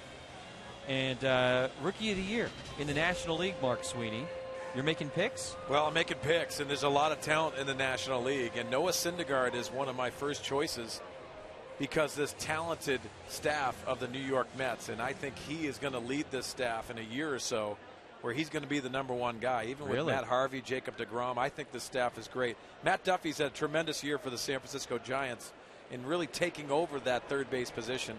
And Chris Bryant, I believe, is going to be the best major leaguer long-term in this whole group. Last year, the Mets had a pitcher win Rookie of the Year, deGrom. So you're calling back-to-back. Yeah, I think it's going to be back-to-back. Noah Syndergaard, man, we saw him here, and he struggled at times. But at home, he has been dominating. And he's going to get better and better. James Shields hitting 8th in the lineup this afternoon and now has twice led off an inning. He struck out to begin the second, and now here in the bottom of the 5th, he's behind 0-2. And Iglesias just misses with the fastball. What do you make of his selections, Mark? I like your picks, Mark Sweeney. I love Chris Bryant. How can you not? I mean, with all the hype, playing in the market in Chicago, making a difference in that team, in the wild card, in the standings, in the division. Plays the game right. He's a good kid. It's a guy you root for. He is. And then Syndergaard, of course, love the young pitchers who come on with a big splash. And once again, another thing is pitching in the Big Apple. I mean, that's a lot of pressure. Just tied at Shields, 2-2. And be able to handle that.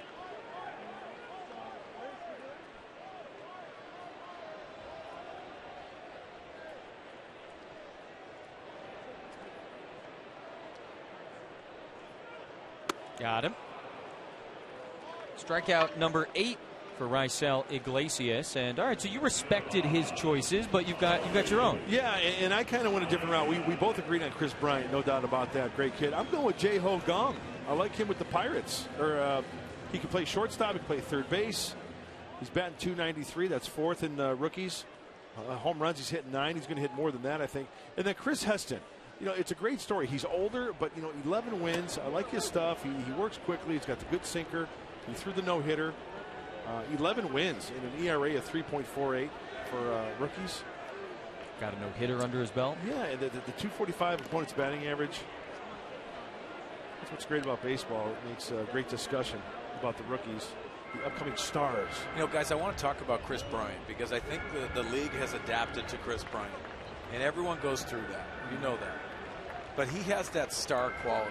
If you've ever been around the young man, he believes in his ability, but he doesn't talk about his ability. He just goes out there and shows it and continues to improve. They said he's not a good third baseman. Well, he's proven otherwise because you're not talking about his defense now. Now you're talking about the adjustments that he has to make at the big league level. And I think the home run powers are going to come. He's going to be a feared hitter. This is a guy that got called up and hit 4th, his first major league game. Yeah. Against the Padres, obviously. Against James Shields. And he had a good day against him. The next day, he makes adjustments. But this young man is a guy you root for, as we said earlier, and star quality. And how funny is it that during spring training and before the season, we were all obsessing. Everybody was talking about when he was going to get called up. And now that just seems like the most distant memory, the most inconsequential thing. I'm right there with you. They made a big hype about it. And you know what the one thing I look at? I don't think Chris Bryant could have handpicked a better manager to be playing under in Chicago than Joe Madden. I think it's a perfect storm, perfect situation for the rookie. Joe Madden believes in his young talent. He believes in all his players. But he makes the young players feel like world beaters. Yeah. They're going to go out there and they're going to overperform their ability. Who makes the catch here? Little guy. Yeah, that's why you bring your glove. He's got a souvenir ball in his hand, and he's got a real big league baseball in the other hand. Iglesias with some more good athleticism throws out Amarista. 2 away here in the 5th, and guys rolling. That looked like the young boy that JJ gave the ball to the other night. Is he a season ticket holder down there? It looks like he's got one from the gift shop, and then he's got a real ball. Is he reaching autographs? Uh-oh, his phone's blowing up. Popular kid. You're on TV. Wave. Hey, give that ball to a smaller kid. How old when you have to give the ball up? Like, how old are you when you're still allowed to keep it? If you can operate a cell phone, you should give the ball to another kid. Ground ball over to first. And another 1-2-3 inning for Iglesias. 13 in a row retired by the Cincinnati starter, and a good grab in the stands.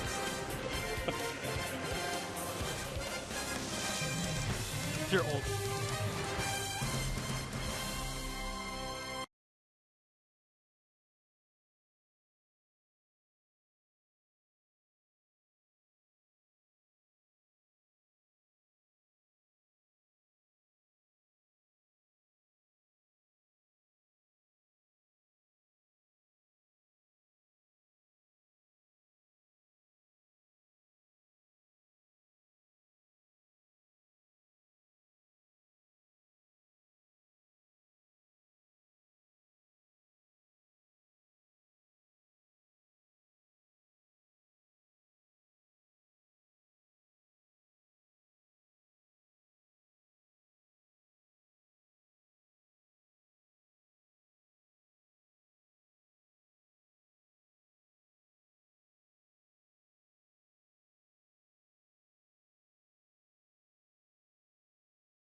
First inning for Cincinnati. Jay Bruce over Will Venable's head. He got a friendly bounce off the wall. That was a 2-run triple after Joey Votto had put the Reds on top. It was 3-0 Cincinnati until Matt Kemp stepped to the plate in the bottom of the first inning. A 3-run homer to tie it, 3-3. That was the score after 1 inning. Then in the third, Joey Votto on third base, and James Shields was expecting Solarte to be there for a pickoff throw. He wasn't. It's a balk. And the Reds take a 4-3 lead. That is still the score as we open up the top half of the 6th inning. Bird, Pena, and DeJesus, 6, 7, and 8 due up against James Shields.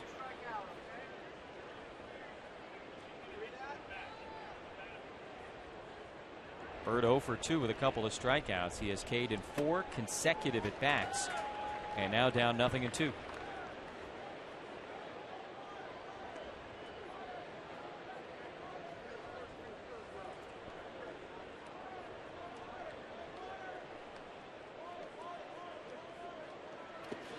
Able to hold off.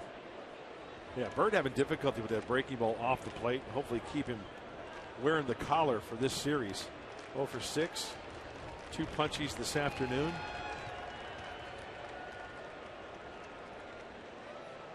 Three runs have sort of been the magic number for the Padres this year when it comes to support for their starting pitching. And in fact, James Shields 8-0 this year when they get at least 3 for him. And now 5 straight at-bats that Marlon Bird has struck out. Curveball from Shields, 1 away. Deal number 2. The Yacker, the Yellowhammer, and the hat trick for Marlon Bird. 78, 92, and 16. I don't know about you guys, but I love the swinging friar. Great logo. First pitch swinging. Pena into right field. Kemp in the sun makes the catch. Quickly 2 gone. Will this be a good time for James Shields to have an efficient inning? Because he's got to get his offense back in there and have them try to figure out Iglesias. But he has settled in nicely into this start. Padres will have Alonso, Kemp, and Upton coming up. Yeah, you get a quick inning here. Maybe got one more out of James Shields. Right now he's at 90 pitches.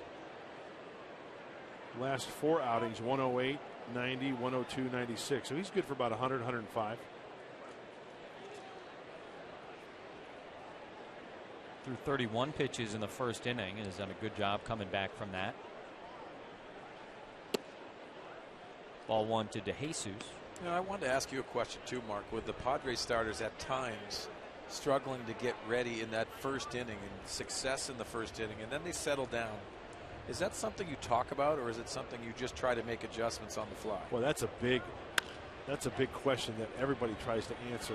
We can get back to the next half inning. It's a great question. Everybody's different, so stay tuned. We'll find out. James Shields has retired 10 straight as we go to the bottom of the 6th. ...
Talked about it early, going from different arm angles. That's kind of like a high 3/4, but look, just a little bit lower. What pitch is that? It's a two-seamer up and away. Now this one, a little higher. What is it? What do you have to do to get on top of a breaking ball? A little higher. Now this one is low 3/4. Looks like a two-seam or a change-up type action. Good run to it. And then this one's even lower. And look at that's the change-up right there. So different arm angles, different pitches, different results. Seems like one of those guys, Mark Sweeney, when he gets in his groove, he is one tough customer. Well, you're trying to look for a big box because you're two different angles and so many different levels that he's releasing the ball from. That's very difficult from the hitter's perspective. Yeah, because you're taught to look to the right of the cap or the logo on the cap where the arm comes out of the hand, the release point. And when they vary that, that's got to be tough as a hitter. He has retired 13 in a row. The last Padre to reach was Norris, a 2-out double in the first. Yonder hits that one on the ground towards DeJesus. Second baseman throws him away. And hey, before the break, Mark Sweeney, you're asking Mark Grant about pitchers trying to settle in after tough first innings. Tough first inning, yeah. Nobody wants to have a 3-spot or a 4-spot thrown up there. So there's been different avenues that pitchers have gone through. Throw more in the bullpen to get ready. Maybe get a little bit more tired. Have a hitter stand in there evenly. Maybe get a game situation in the bullpen. Now, when I went out for the first inning, obviously everyone wants a 1-2-3 inning. Is it talked about? No question about it. People talk about it. Pitchers talk about it. My intention was to establish my fastball and get one of my two breaking balls over consistently for a strike. Now, when there are pitchers out there that consistently go out there and give up runs in the first inning, sure, it's a mind battle. Is it talked about? You bet. You just got to try to get one of those first two pitches over for a strike, establish a breaking ball early, and hopefully the chips fall where they may. And hey, sometimes you hit the ball hard right at people. Sometimes you get dinged to death, and next thing you know, you got 2 or 3 runs. Does it mess with you mentally? You bet it does. No question about it. Yeah, I remember a former teammate of mine, Todd Stottlemyre, that it drove him crazy to give up first inning runs. But he said, my job the next thing, when I asked him that, is he said, I had to put up zeros. And I put myself in that spot, but my challenge to me was putting up zeros. Nothing in 2 to Kemp, and Iglesias yanks that one.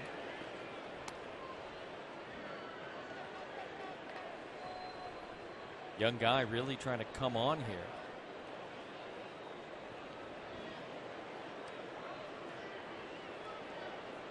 Iglesias has been better as of late. Had the good start the other night in Arizona. Kemp lays off.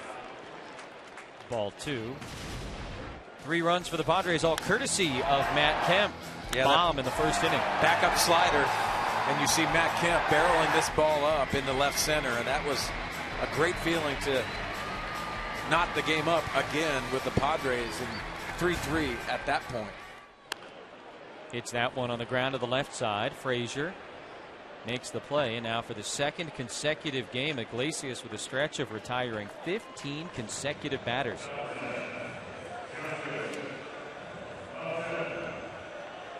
So 2 outs, nobody aboard, and Justin Upton coming to the plate. He enjoys first pitch home runs, or he's good at first pitch home runs. It's knowing the situation, right? Well, knowing the situation, but also the fear factor. And we talk about the presence in a batter's box. Well, Justin Upton has that. Just low. That's a perfect first pitch. He got squeezed on it. Brian Pena framed it nicely. Just didn't get the call. I quite honestly thought he was going to start him off with a breaking ball. Well located fastball. And another heater. 1-1. Well, what Justin Upton has proven also is it doesn't matter where that mistake's thrown, whether it's outside or on the outside edge or that slider in. He will hit a home run no matter where the ball's pitched, to go to all different areas, right center, center field, and if you make that mistake with a breaking ball, he'll pull it. Slider down and away here. Oh, that was the mistake. Hanger.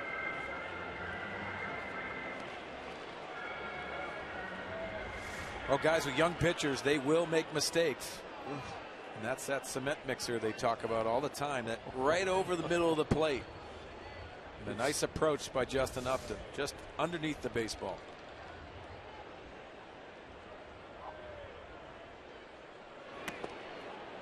Kind of cross Pena up there. 2-2.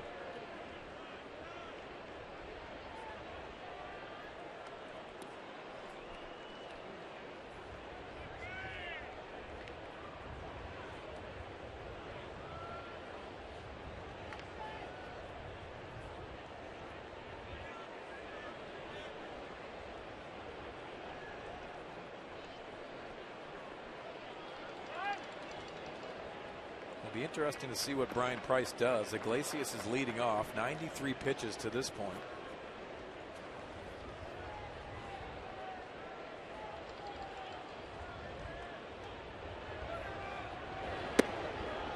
Outside, ball 3.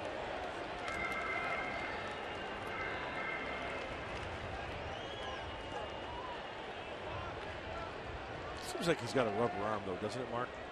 Yeah, but you always wonder with the young pitchers how long they're going to go, how long that leash is. First 3-ball count since the first inning for Iglesias, and he gets Upton to pop up. Suarez, the shortstop in the sun, makes the catch, and 16 in a row retired by Raisel Iglesias.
today on Fox Sports San Diego. Behind the Bolt with Nick Hardwick returns this season. Go one-on-one with the players, break down film with the pros, and get a behind-the-scenes look at the Chargers all season. That's today after Padres Live on Fox Sports San Diego. What a better guy than Nick Hardwick to break it down. A guy who was a center in the NFL for how many years? 10, 12 years?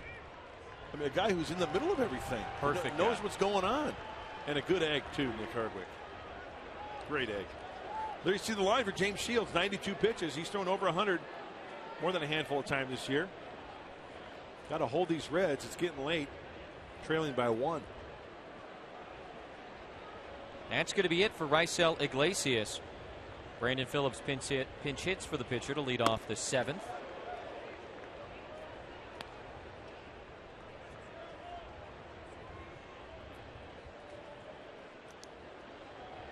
Iglesias goes 6 innings and allows just the 3 runs on 3 hits. And none since the first. Phillips into center field and a leadoff single against Shields here in the 7th. Hey, what a great way for Brian Price to set this up. Pitcher spot.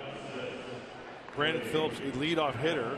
He's done it the last 2 games, Monday and Tuesday. Urkel. Oh, that's not right. Worked well enough for him, and he leads off with a base hit.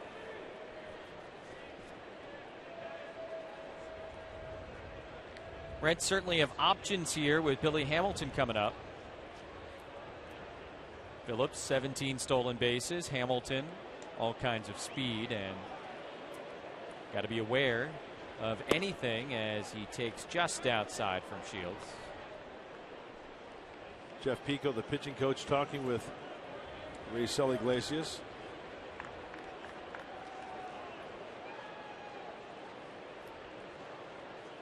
A very intense conversation. Solarte well in on the grass over at third base, and on that last pitch he came charging hard. Hamilton again pulls back the bunt. 2-0.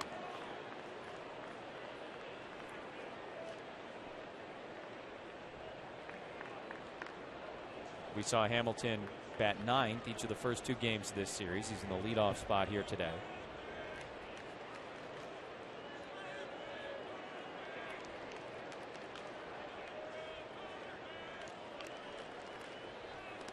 Check on Phillips.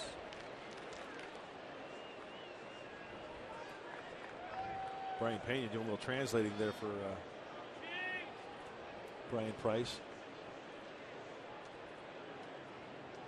Hey, he retired his last 16 in a row, correct? Iglesias? Strike called there, 2-1.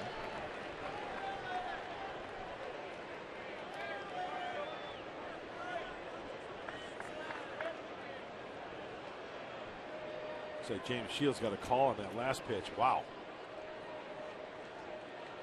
Big time call.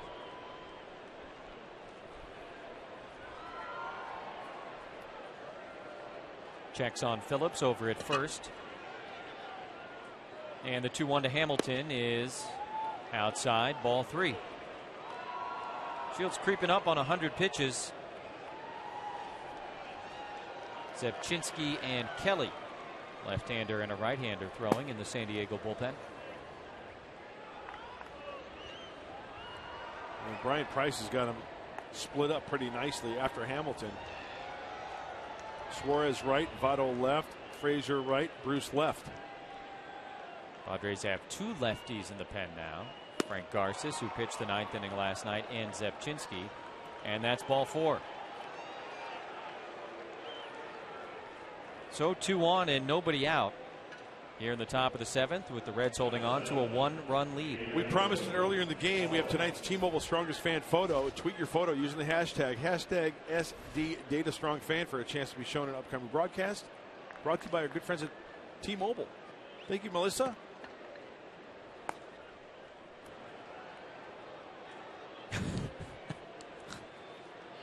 Love it. Andre Agassi, maybe a little bit, huh? Sure. Back in the day. Shades, the wigs, the shorts. Let's get physical. Eugenio Suarez takes ball 1 in the dirt.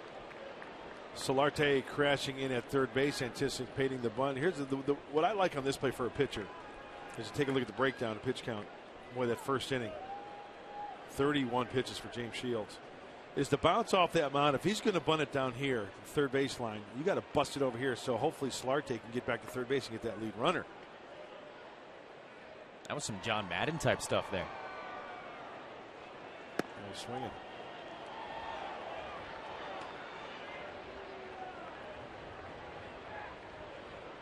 Looks down to Jim Riggleman coaching third. Brian Price making the call from the dugout.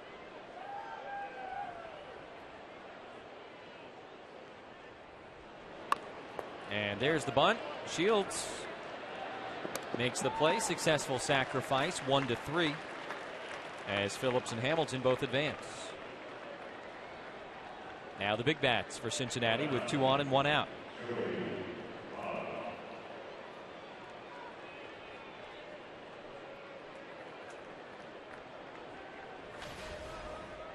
Phillies and the Diamondbacks playing this afternoon as well. We'll get you caught up on what's taking place in the desert. Left-handed hitting Votto with the infield in, and they'll put him aboard. Votto 2 for 3 this afternoon with a couple of singles, an RBI, a couple runs scored, and another dangerous guy on deck. We talked about it earlier. Todd Frazier, GIDP. You know what that means, Jesse, don't you? Grounded into double play. He has 14 of them this year. He leads the Cincinnati Redlegs.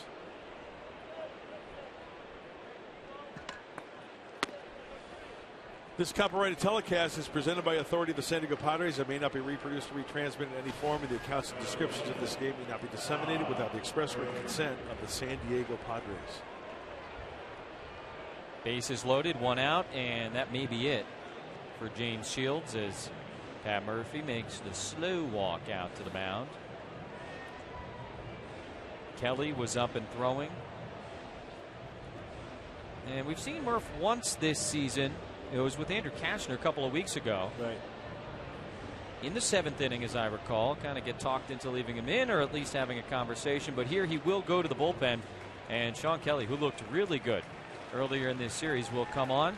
James Shields heads out. Gives Frazier a different look after seeing Shields for 3 times.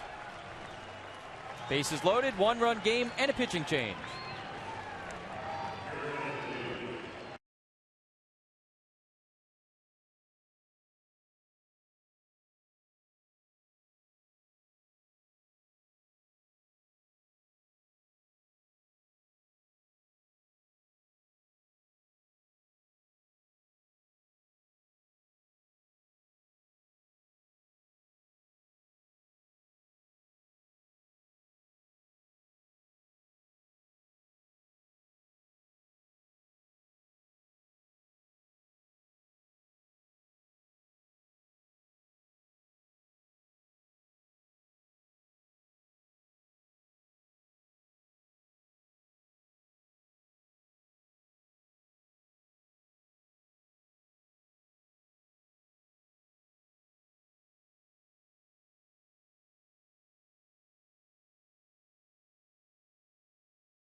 Gets on base, hits homers, all of it. 4-3, Arizona leading Philadelphia at Chase Field.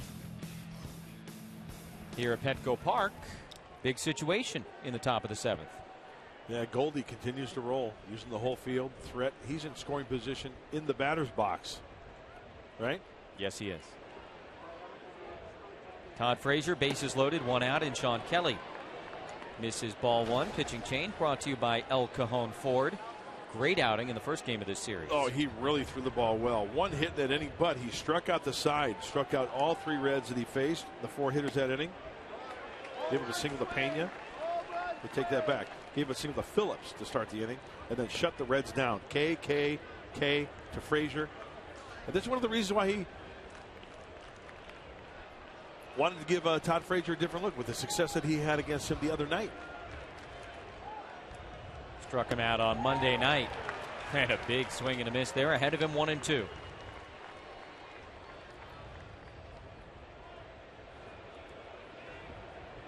Jay Bruce on deck, a left-handed batter. You saw Zepchinski warming up as well. Good slider down and away will put him away. Popped him up. Center field. Well, deeper than it looked like originally. Venable lining it up. Phillips tagging. The throw will be cut off. Throw to third. Not in time. 5-3 Reds. Now 2 outs here in the 7th. Sacrifice fly for Todd Frazier.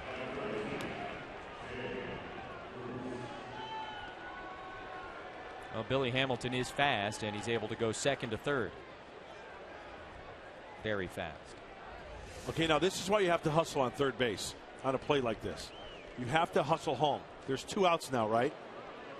Throw to third. If you get that guy before the guy at third scores, guess what? No run. That's right. That's why if you tag on a play like that, hustle home. Don't lollygag home, because it could be a double play on the back end. Pat Murphy back out, and he'll go to the lefty. Zepchinski with Bruce coming up. Runners on the corners, 2 away here in the 7th. The Reds have added to their lead now 5-3. As Murphy and Kelly maybe wait a moment, let Zepchinski get in another throw or 2.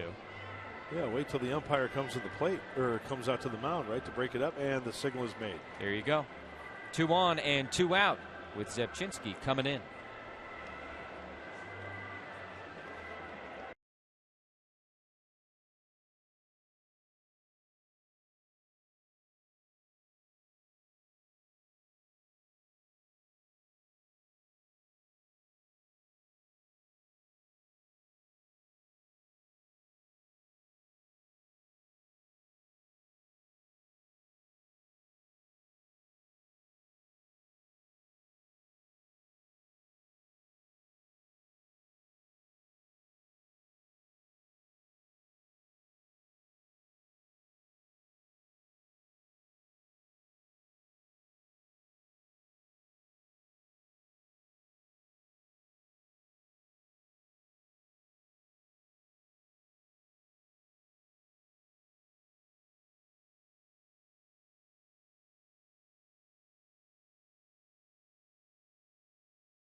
Diego. And a reminder that you can follow the Padres wherever you are with MLB.com at Bat, the #1 app for live baseball. At Bat is up to the moment at any moment with in-game highlights, live look-ins, replay reviews, radio broadcasts, StatCast, and more. So get MLB.com at Bat for your smartphone or tablet. Enter left-hander Mark Zepchinski. The last time out was Sunday against the Fightin' Phils. 2/3 of an inning. He struck out 2 Phillies. The left-handed specialist, 2 lefties out of the bullpen. Trying to get out of this jam. Yeah, trying to finish off the 7th inning and deliver strike 1 to Jay Bruce. 2-run triple in the first inning for Bruce. Since then, he has been intentionally walked and flown to right. He's also stolen a base this afternoon. All 3 Padre runs coming on a Matt Kemp homer in the first. Haven't had a base runner since the first, and Votto takes second base there. 0-2, his 7th steal of the season.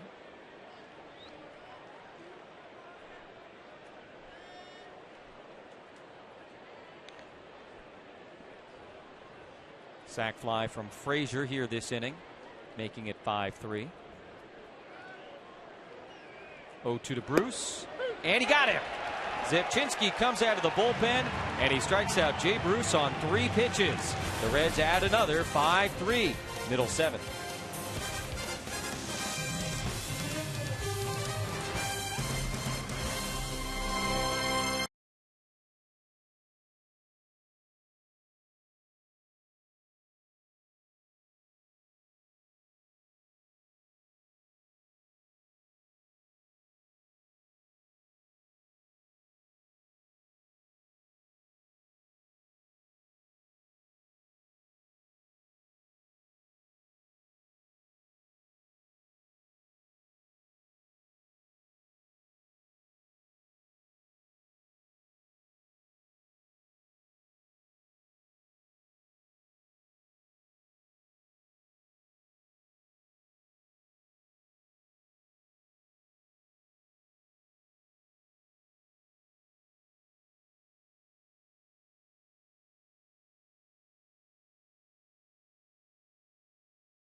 Into McCovey Cove.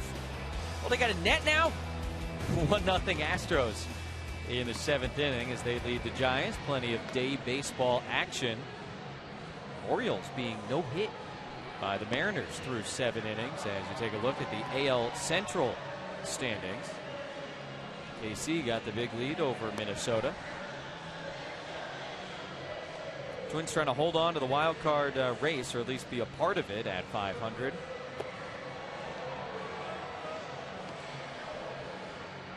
Jumbo Diaz on to pitch for the Reds, 2nd stint with Cincinnati this season. The Padres finished off his first stint back in June. They roughed him up a little bit in that crazy Saturday game. That was when Alonso had the grand slam. Kemp touched him up a little bit, a 2-run single. He was sent down and just brought back at the end of the All-Star break. I love this kid. Look at the strikeouts. 41 strikeouts in 34 and a 30. He's only walked 7. Decent splits as well for Jumbo Diaz. And, I mean, he's a big kid. 6'4", 278. He's 31 years old. Made his big league debut last year. I love stories like that. And I heard a story from Chris Welch, the color analyst on TV for the Reds. His given name is Jose. But when he was with the Dodgers, they had 3 Jose Diazes in spring training. Or where he was at, I think. So the coach just said, no. From now on, you're Jumbo. Love it. To distinguish between, you know, the 3 different Jose's. Yeah. So, I mean, it fits him. Sure. I was going to say, not surprised that Jumbo isn't his given name, but certainly applicable. He throws hard, too. Get up to 100. Always going from the stretch. 97 there to Jerko inside. 1-1. He's been with the Dodgers, the Rangers, Orioles, Pirates, now the Reds. Jed with 3 of his 7 homers coming during the afternoon. Average almost 90 points higher during the day. 0 for 2 this afternoon. And now behind in the count, 1-2.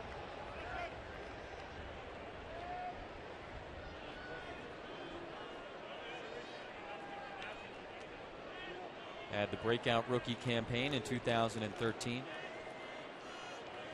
Given the contract extension last year. And up the middle, they were shifted around, and it gets through. Leadoff single for Jerko here in the 7th. All right, there's the blue. Now a blast to tie this one up, and hopefully more for the Padres. But hey, Jumbo Diaz, we mentioned it.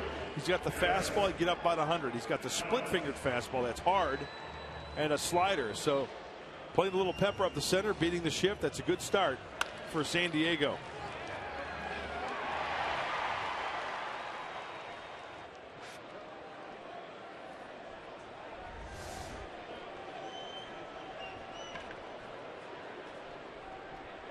Tying run at the plate.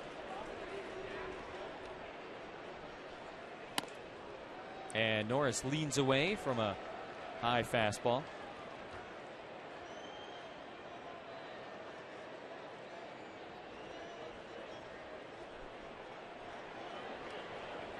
Five of Norris's 12 home runs coming late, including, of course, the walk-off grand slam against the Pirates.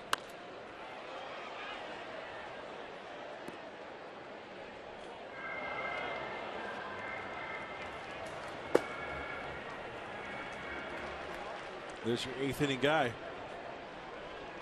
Joaquin Benoit heating up.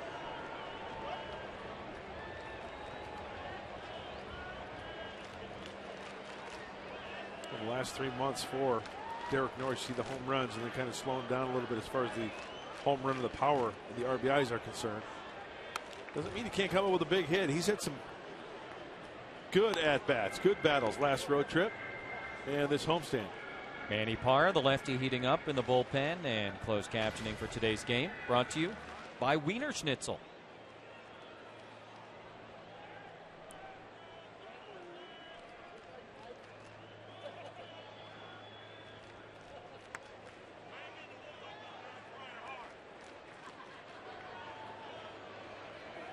Iglesias, the starter for the Reds, had retired 16 in a row as Norris strikes out. And Diaz came on, and Jerko greeted him with a single up the middle. Yeah, after the first inning, Iglesias threw a no-hitter. He was perfect. He threw a perfect game. I stand corrected. Of course, being perfect from innings 2 to 6 doesn't guarantee you anything. It doesn't? No. And first of all, he gave up a 3-run bomb. Well, hopefully this afternoon he leaves with a no decision. There you go. That the Padres will come back and win this one. Venable could not hold up on the 98-mile-per-hour fastball from Jumbo.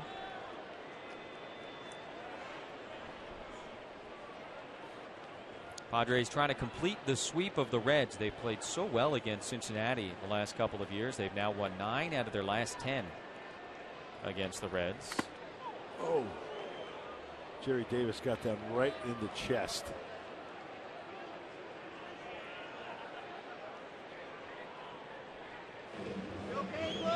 Hey, Kevlar is your friend. Listen to this, though.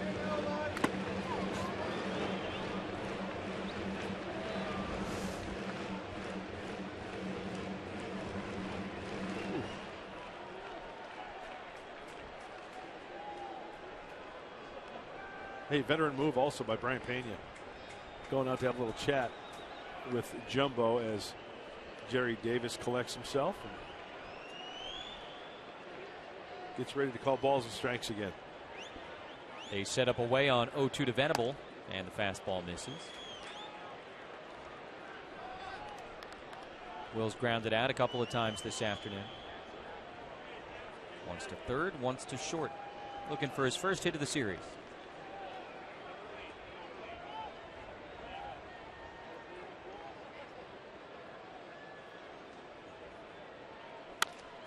Could be 2.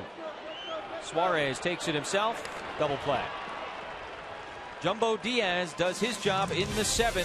5-3 Reds after 7.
They're working on Padres Live, the post-game show, which will be brought to you by Cox Communications. Really now, one more shot at these guys before we see what we don't want to see, and it's Aroldis Chapman. Just like Craig Kimbrell, Aroldis Chapman is the guy, and you can see this is a main weapon. In 46 innings this year, Mike, 86 strikeouts. This guy has an electric arm, but also exposes offense. He's got a lot of traffic, 24 walks on the season as well. Hey, on the plus side, he has blown a save. One. It was June 3rd, so maybe today would be opportunity number 2. So we'll hope for that. We'll show you the highlights when we see after the final out. We also have Fox Sports San Diego MLB insider Scott Miller with us. And as you know, the non-waiver trade deadline is passed on July 31st, but you can still make trades. Your players just have to pass through the waiver system. So Scott's going to explain that to us, and he's going to show us who are some of the hotter commodities on that list that could be targeted. So we'll see you gentlemen after the last out today. Mike, Mark, thanks a lot. Look forward to that, and hearing from Scott as well. And Pomeranz, big day. Pick the stick. You're up over 200. Yeah, the blind squirrel has found the one nut for the week, and that's it for me. Thank goodness Matt Kemp was swinging a hot stick today, Mark. Different smile out here, guys, on the set. You got a different smile. He's an eager beaver. And, Professor, I got you a point today.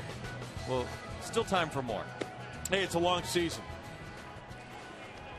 All avian affair right now. You know, Budden's just getting too comfortable for me, and that's okay. You know, before she knows it, she's going to be looking up at the leader. You heard it here first. Bird and Quackenbush.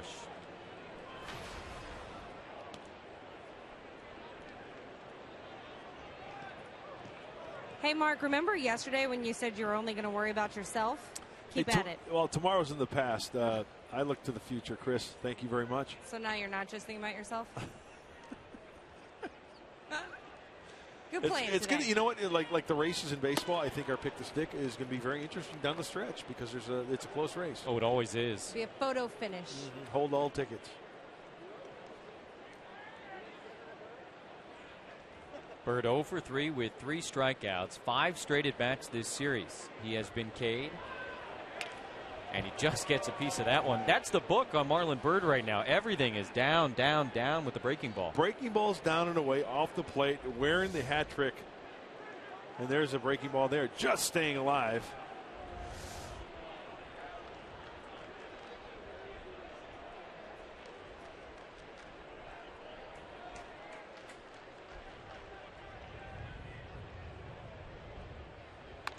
And that one is hung up and hits a left field for a base hit. Leadoff single for the Reds here in the 8th off Quackenbush. Hanging breaking ball. If he gets this one down and away, he's just helping out Marlon Bird.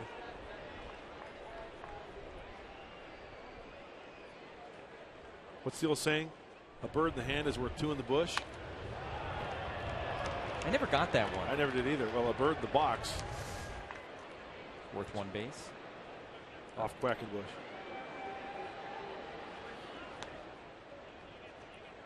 Some of those old phrases. I guess having one better than having none, but 2 being around. Like if you're trying to hunt, I don't know. I Googled it one time. It was hard to explain. The last 3 for Kevin. Inning each time out. Couple of hits 2 times. And the earned runs. That you know, for a reliever, only 1 inning out there. The earned runs really hurt the ERA. Bird was off and running there, trying to fly to second base, but a foul ball. Day off tomorrow for the Padres. They'll use it to travel to Denver, and then Friday night, first of 3 at Coors Field. Tyson Ross and Johan Flande.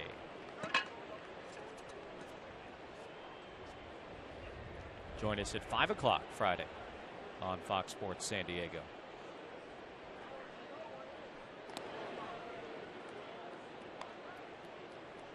Bird has stolen a couple of bases this year, 2 for 3.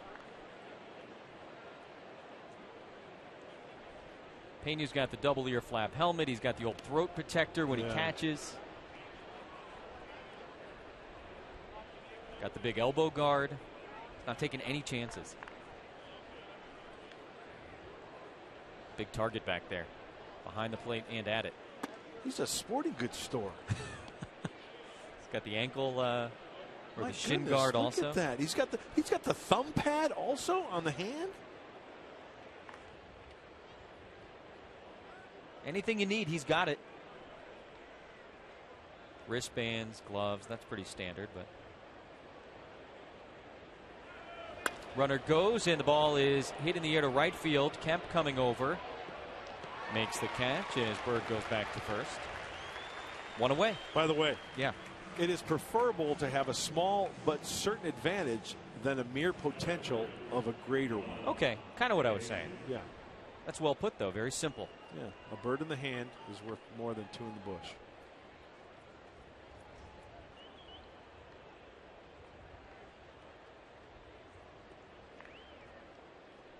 DeJesus.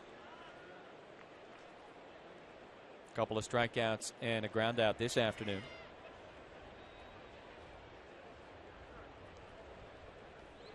Quackenbush working for the first time in this series. Padres were swept by Philadelphia, now trying to sweep Cincinnati. Only one sweep so far this season for the Padres, back in May against the team they will play next, the Rockies.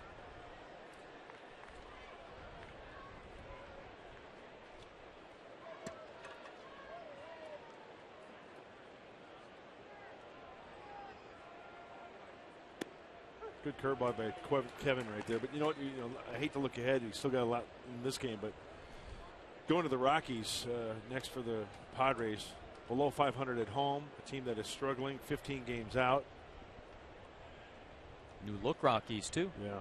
No more Tulo. Jose Reyes. How about that? It's going to be interesting to see him in a Rocky uniform if you haven't yet.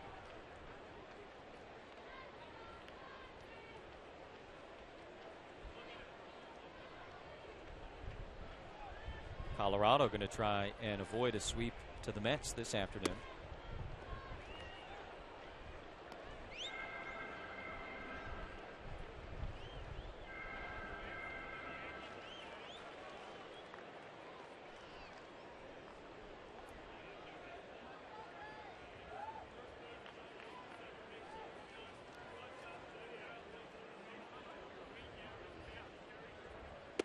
Nice curveball, strike two. Well, when he keeps that pitch down, it's nasty.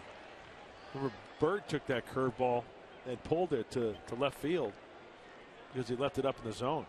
The higher you leave a breaking ball, the less it's going to break. It's not going to be as effective.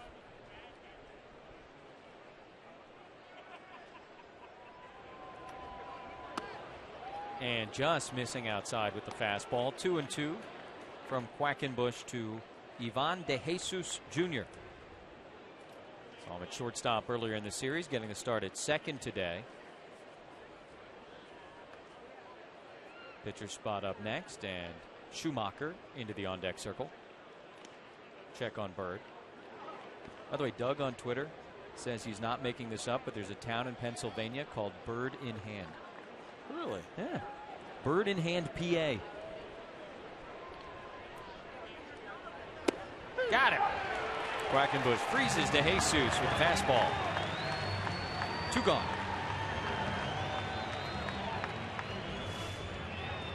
Well, when you got that curveball in the back of your mind and then you place that fastball right on the outside corner, you bet. DeJesus, frozen pizza.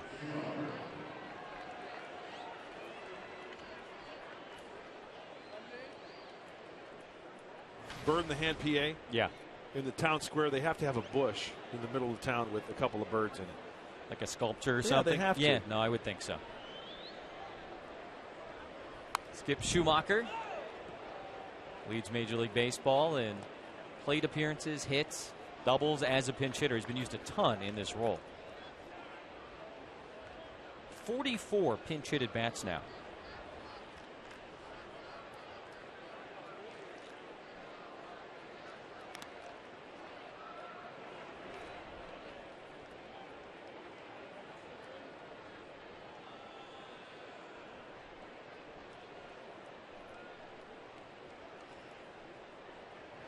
Swings through a fastball from Quackenbush, 0-2.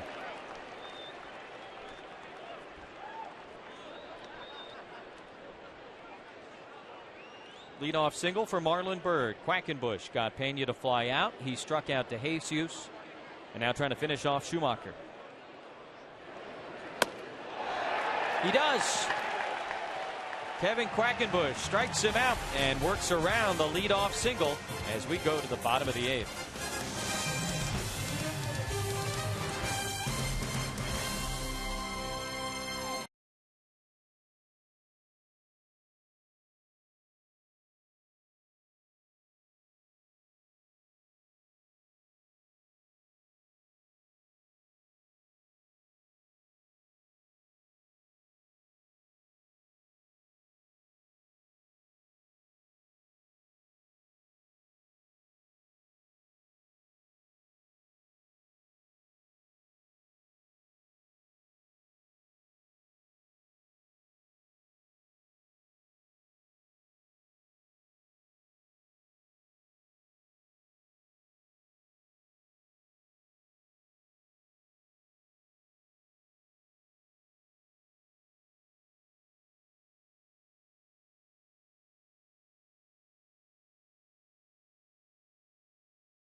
Jack in the Box. For a limited time, try the new Portobello Mushroom Buttery Jack with melted garlic herb butter. By Petco, what we feed them matters. And by Jerome's, where Jerry's price is the lowest price every day. No phony sales, just pure value. Hotel Dell. And Brett Wallace getting ready to pinch hit. Here in the bottom of the 8th inning, the Reds a 2-run lead on the Padres as the setup man, J.J. Hoover. Well, J.J. Hoover ranks among the National League pitching leaders at relief ERA. There you see it. Below 2 at 1.99. And you look at the strikeouts, a little erratic sometimes with the walks. Good splits, too. He throws a fastball, curveball, changeup, slider. About 93 on that heater. Base runners, base runners. Hoover will turn 28 tomorrow. Brett Wallace and the Padres will try and spoil the day before his birthday. And ball 1 to the Padre pinch hitter. 3rd straight game Wallace has pinch hit in this series.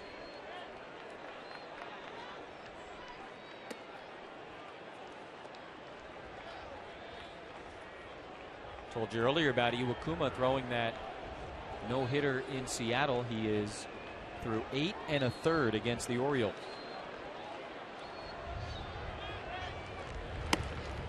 3-0 to Wallace. See that fastball there by Hoover? It's got some giddy up, but he can elevate that fastball. You get multiple base runners, you get a fastball up. Could be a big difference in this inning. Inside, ball 4. Leadoff walk to Brett Wallace on just 4 pitches. Now, Mike Pomerantz, Mark Sweeney were talking about it last inning. Last chance to do something to avoid Aroldis Chapman. What do they call him? The Cuban Missile? It's a crisis for the hitters when they step in against him. Wow. Amarista shows bunt, takes a fastball inside, and 5 straight out of the strike zone for Hoover.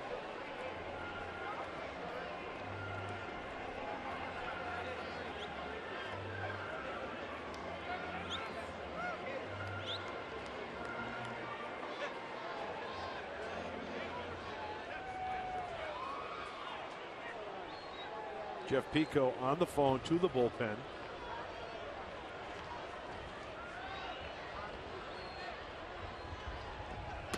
Almost hit him. 2-0. Well, now's the point where you start squeezing a little bit. You start aiming a little bit. Next thing you know, you've walked 2 straight. Big hit.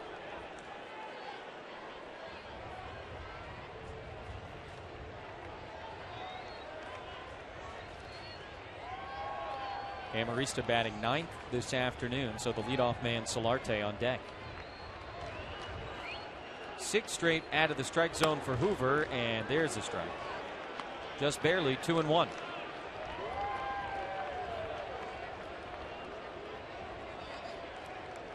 Hey, maybe a 4-out save if needed.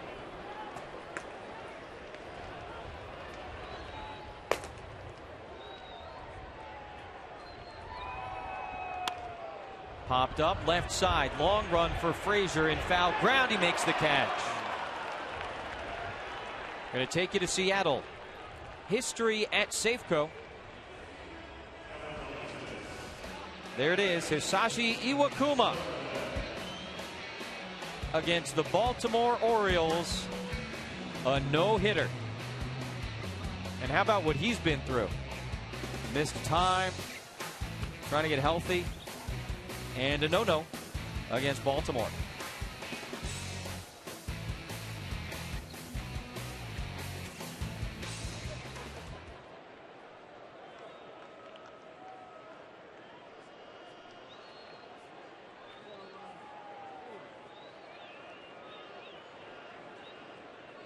Solarte takes strike 1 from Hoover.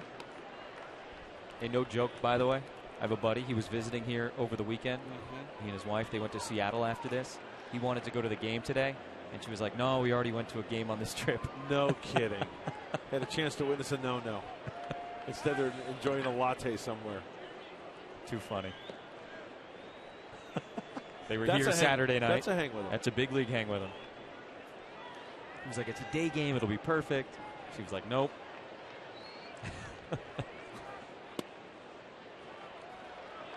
1-1. It'll be perfect here. Extra base hit. There you go. Leadoff walk for Wallace.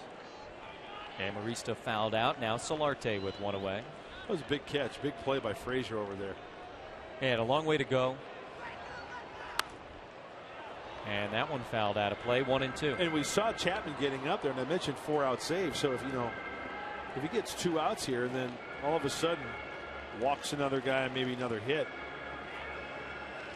We've seen managers do that before, and Brian Price might bring him in for 1 out in the 8th and go for that 4-out save.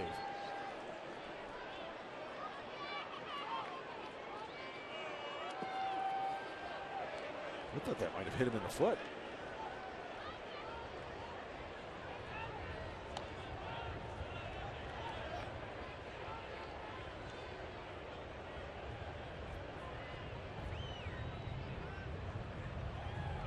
Brian Price was the pitching coach under Dusty Baker before taking over as manager last year.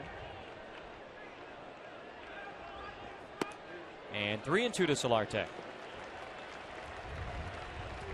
Saw Dusty here last night. Yeah.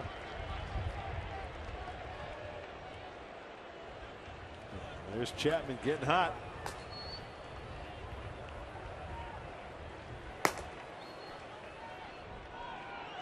To Solarte.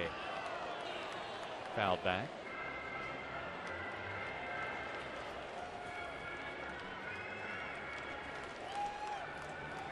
Five runs, 7 hits, no errors for Cincinnati. They've left 7 on board so far. Padres 3 runs on 4 hits, no errors. And to this point, they have left just 1 man on base. Once Iglesias got rolling, not much happening offensively. Here's a slow roller to second base. They get one back to first, double play. 4-6-3. And Hoover gets out of it in the 8th. We head to the 9th. 5-3 Reds.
gave up a 3-run homer to Matt Kemp in the first after the Reds spotted him a 3-0 lead, and then he settled in.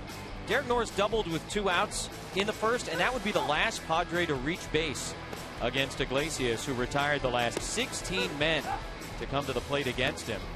In his last start Friday at Arizona, he retired 15 in a row at one point, and the 25-year-old from Cuba settling into the big leagues allows just the 3 runs on 3 hits in 6 innings. He walked 1, struck out 8, and is in position to pick up his 3rd major league victory unless the Padres can come from behind in the bottom of the 9th. First, though, the top of the 9th, and Frank Garces on to pitch to the top of the order. Very big inning for Frank Garces. Last night he came in, he got roughed up a little bit. 3 earned runs and only 1 frame, 3 hits. He did not strike out any Cincinnati Reds. So, hey, it's a bounce back inning. It's a bounce back day.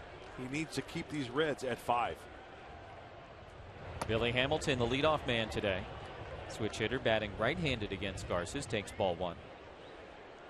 Suarez and Votto to follow. 2-0.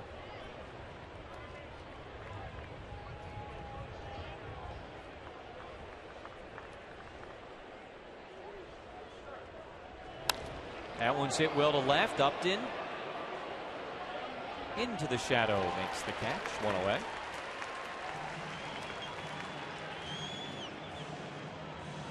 All right, before the game, Mark, you gave us the keys to the game, brought to you by your San Diego Honda dealers. I'd like to check back on those later in the day. How'd you do? Well, I wanted to make the Reds see red, meaning getting them, ticked off and going for the sweep. Well, trailing 5-3. Padres won the first 2 games of the series and continued to rattle the rookies. Well, they rattled them early with a 3-run shot off the bat of Matt Kemp. Looked like they were going to add on there, but talk about settling in. Rysel Iglesias hung in there all right. After that first inning, retired 16 in a row. He was perfect after that first inning. So the rookie was not rattled after that. Still time for the Reds to see red.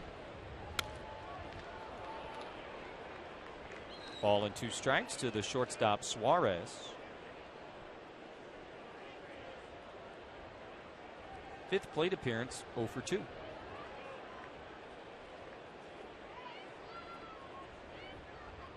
Eugenio awaits. And he lays off the high fastball from Garces.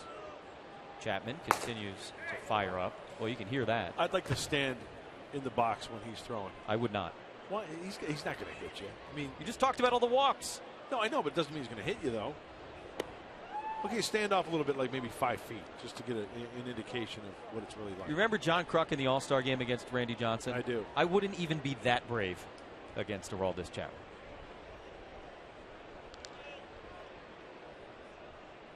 Come on, man. I'm a regular guy. I didn't play like you in the big leagues. Start polling people in the crowd right now. 21,397 people here. How many of them, in all seriousness, would actually stand in the box against Aroldis Chapman, or any big league pitcher for that matter? It'd be like a dozen people. You think? If they're totally honest about it. I think it'd be more. They might get in, but they don't know what they're doing. They'd be out of there pretty quick.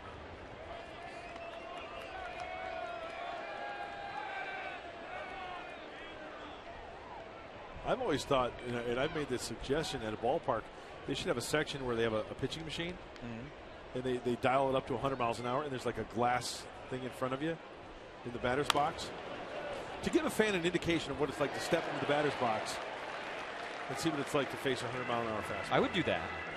It's a controlled environment. Right. Yeah. Not Chapman in an actual situation. You know he's going to mess with you. He'll throw one over your head. That one's lined to left. Upton comes in, but it gets down in front of him. Suarez a 1-out single.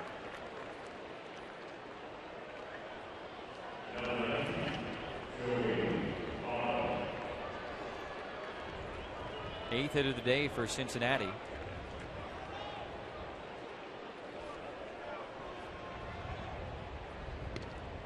Otto's got a pair. RBI single in the first. Also singled in the third, and then came in to score on the balk. That run, essentially the difference in this game.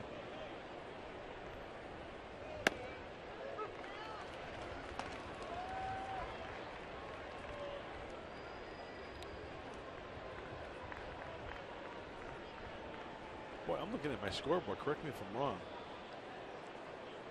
After that first inning, if it wasn't a strikeout, it stayed on the infield.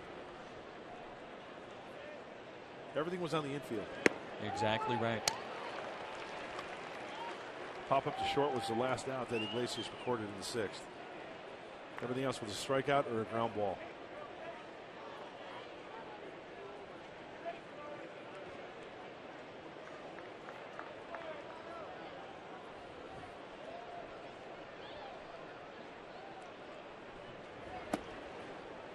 Wastes one on 0-2.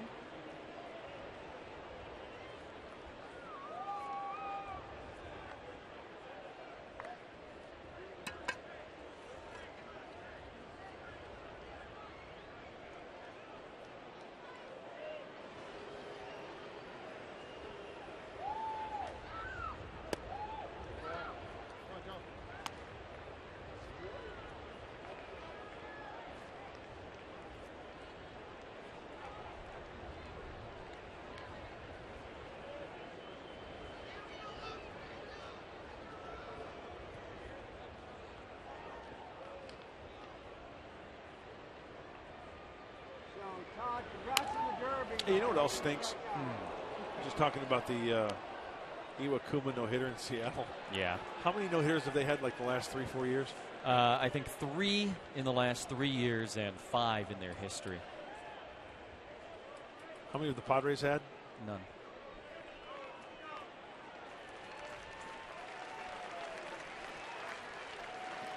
Third since 2012. And one of them, of course, the Felix Hernandez perfect game. Right. They had a combined no-hitter a couple years ago. I remember that.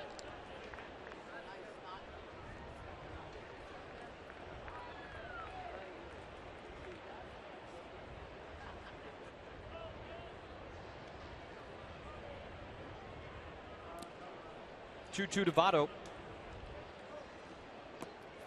And now a full count. By the way, that streak I was talking about was against Iglesias when he was in the game. Yeah. The outs. Yeah.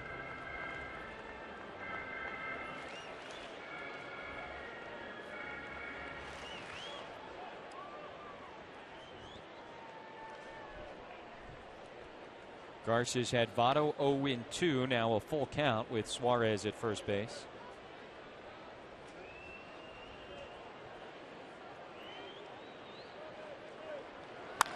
And that's it well out to center. Venable going back, turning, spinning, looking, gone.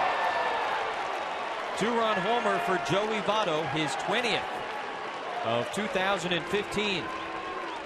And now a 7-3 lead for the Reds.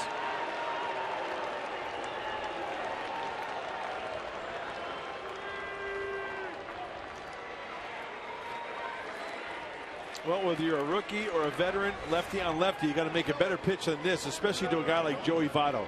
You get it up, it's a full count. He's looking fastball. He squares it up nicely and goes right back to El Centro, straightaway center. If he's going to get a hit, you got to make a better pitch than that. Maybe off the end of the bat, a little dribbler or something, but too fat of a pitch, 3-2 to one heck of a hitter. And now just missing inside to Frazier.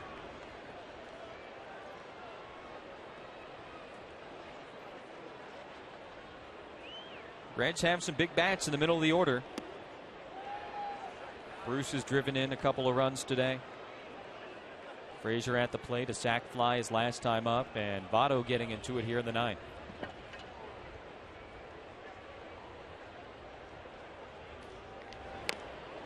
Reaching and fouling that one back. 1-2.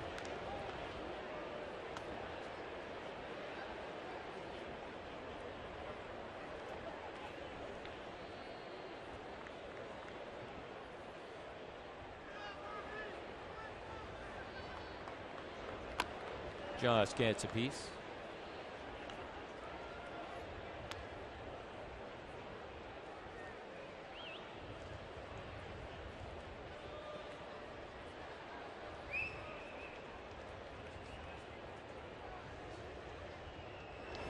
Got him. Down goes Frazier.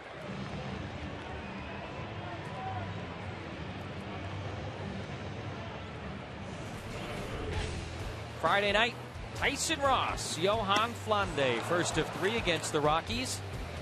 Padres this afternoon wrapping up a 6-game homestand. Just a quick 3-game trip to Denver and then back for 6 more against Atlanta and St. Louis. Join us at 5 o'clock on Friday night for game 1 of 3 against the Rocks. Jay Bruce back up the middle. Nice chipped. That's Solarte. And Garces gets out of it. But a 2-run homer from Joey Votto. And now a 4-run game as Chapman heats up.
Padres now down 4 as we go to the bottom of the 9th. No longer a save situation, but the closer, Aroldis Chapman, is coming out for Cincinnati, and this season, numbers pretty good.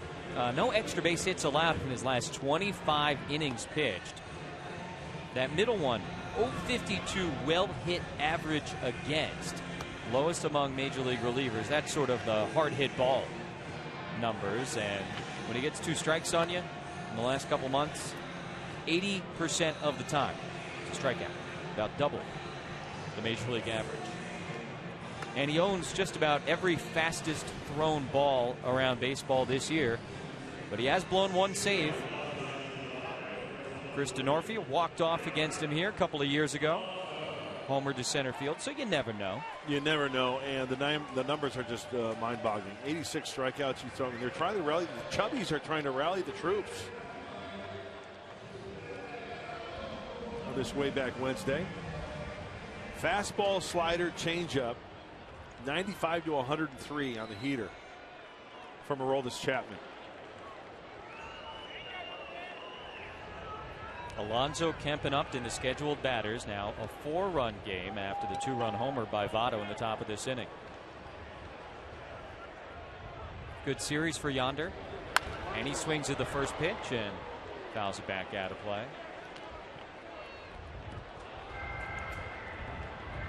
Chapman comes in with a 1.70 ERA. You know how sometimes closers in non-save situations maybe not at their sharpest? Correct. So his ERA is higher than 1.70 in non-save situations. It's 1.93. Strike 2. You know what's incredible? Up to this game right here, I looked at the media guide and then added the innings pitched to strikeouts. 299 innings his career. He struck out 516. Wow.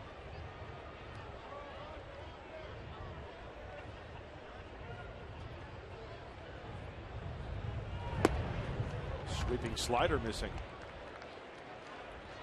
An all-star this year for the 4th straight time. Struck out 3 men in the all-star game. 12 of the 14 pitches he threw were at least 100 miles per hour.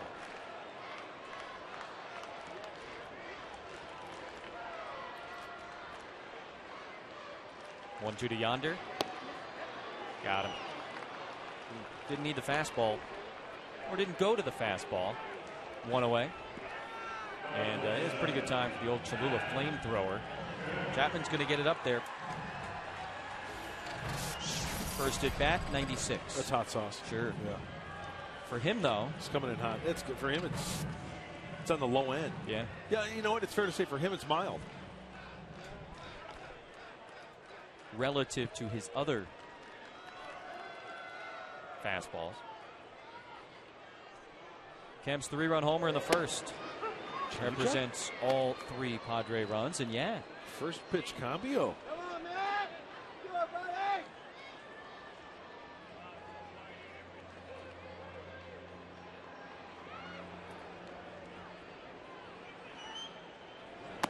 Off speed again. 1-1.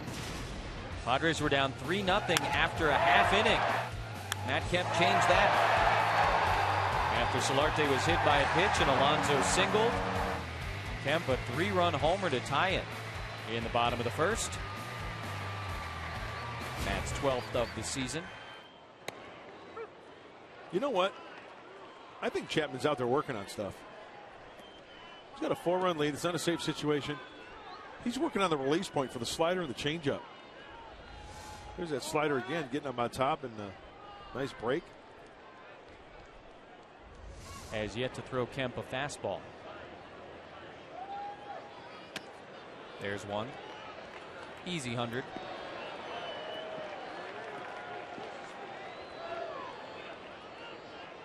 That's amazing. Even after all these years of watching baseball, it just amazes me when guys hit triple digits. Got him.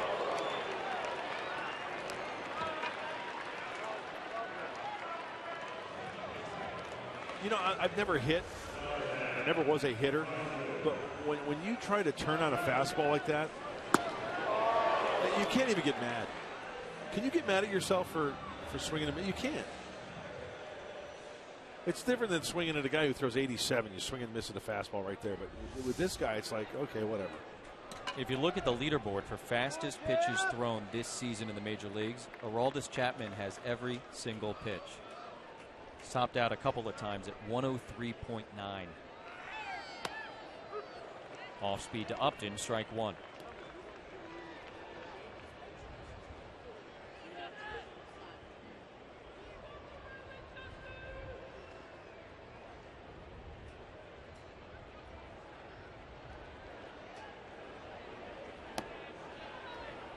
It was like a bullpen session for him.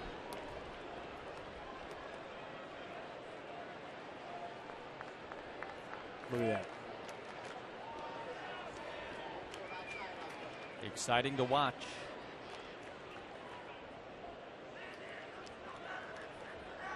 Hasn't blown a save at home since 2012.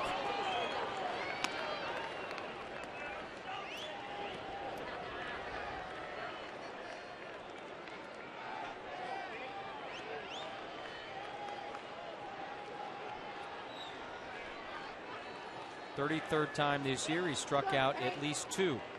And now trying to strike out the side for the 12th time this season, as Upton fouls it away to stay alive.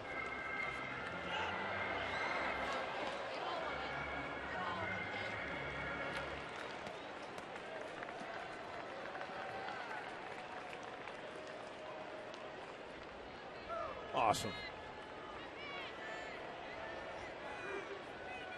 Came to see his Reds, and he's going home with a ball that was just in the hand of Aroldis Chapman.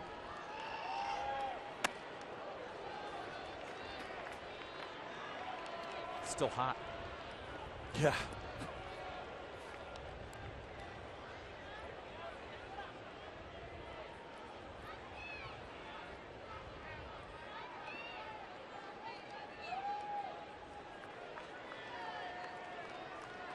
Two. Holds off at 98. Now a full count.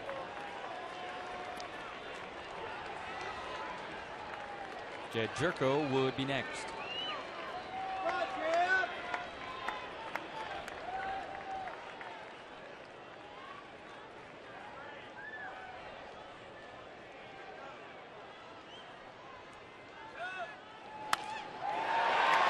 That's a base hit to center field. Good battle. Yes, it was. Got in on him a little bit, but we know how short and quick to the baseball Justin Upton is. Under the hand from Chapman. That's a fastball.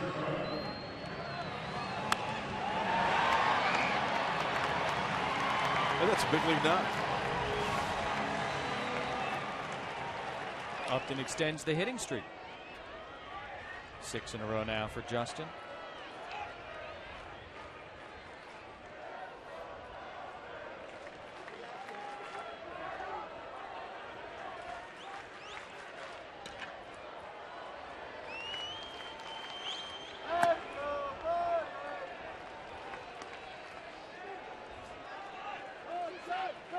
Jed also has extended his hitting streak from 5 to 6.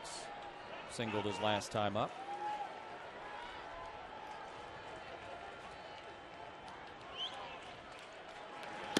Upton goes and he takes second base without a throw. Defensive indifference.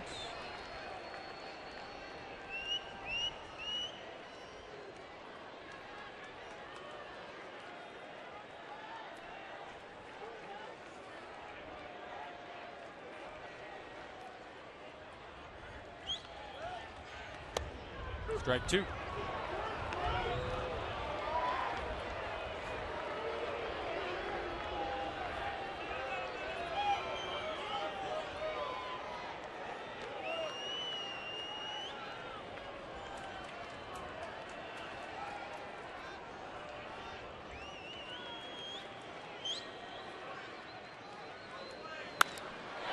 In the air and hit well to right. Bruce, though, is going back. And he'll make the catch. Reds avoid the sweep. They beat the Padres this afternoon 7-3. Padres Live coming up next with Mike Pomerantz. Mike? Guys, thanks very much. We'll see you in just a couple of moments on the post-game show. We're going to be joined by the Fox Sports San Diego MLB insider Scott Miller. We're going to talk about guys on the waiver wire, those who have cleared some possible trades, the latest on the GMs all around the league moving, and you'll hear from Pat Murphy.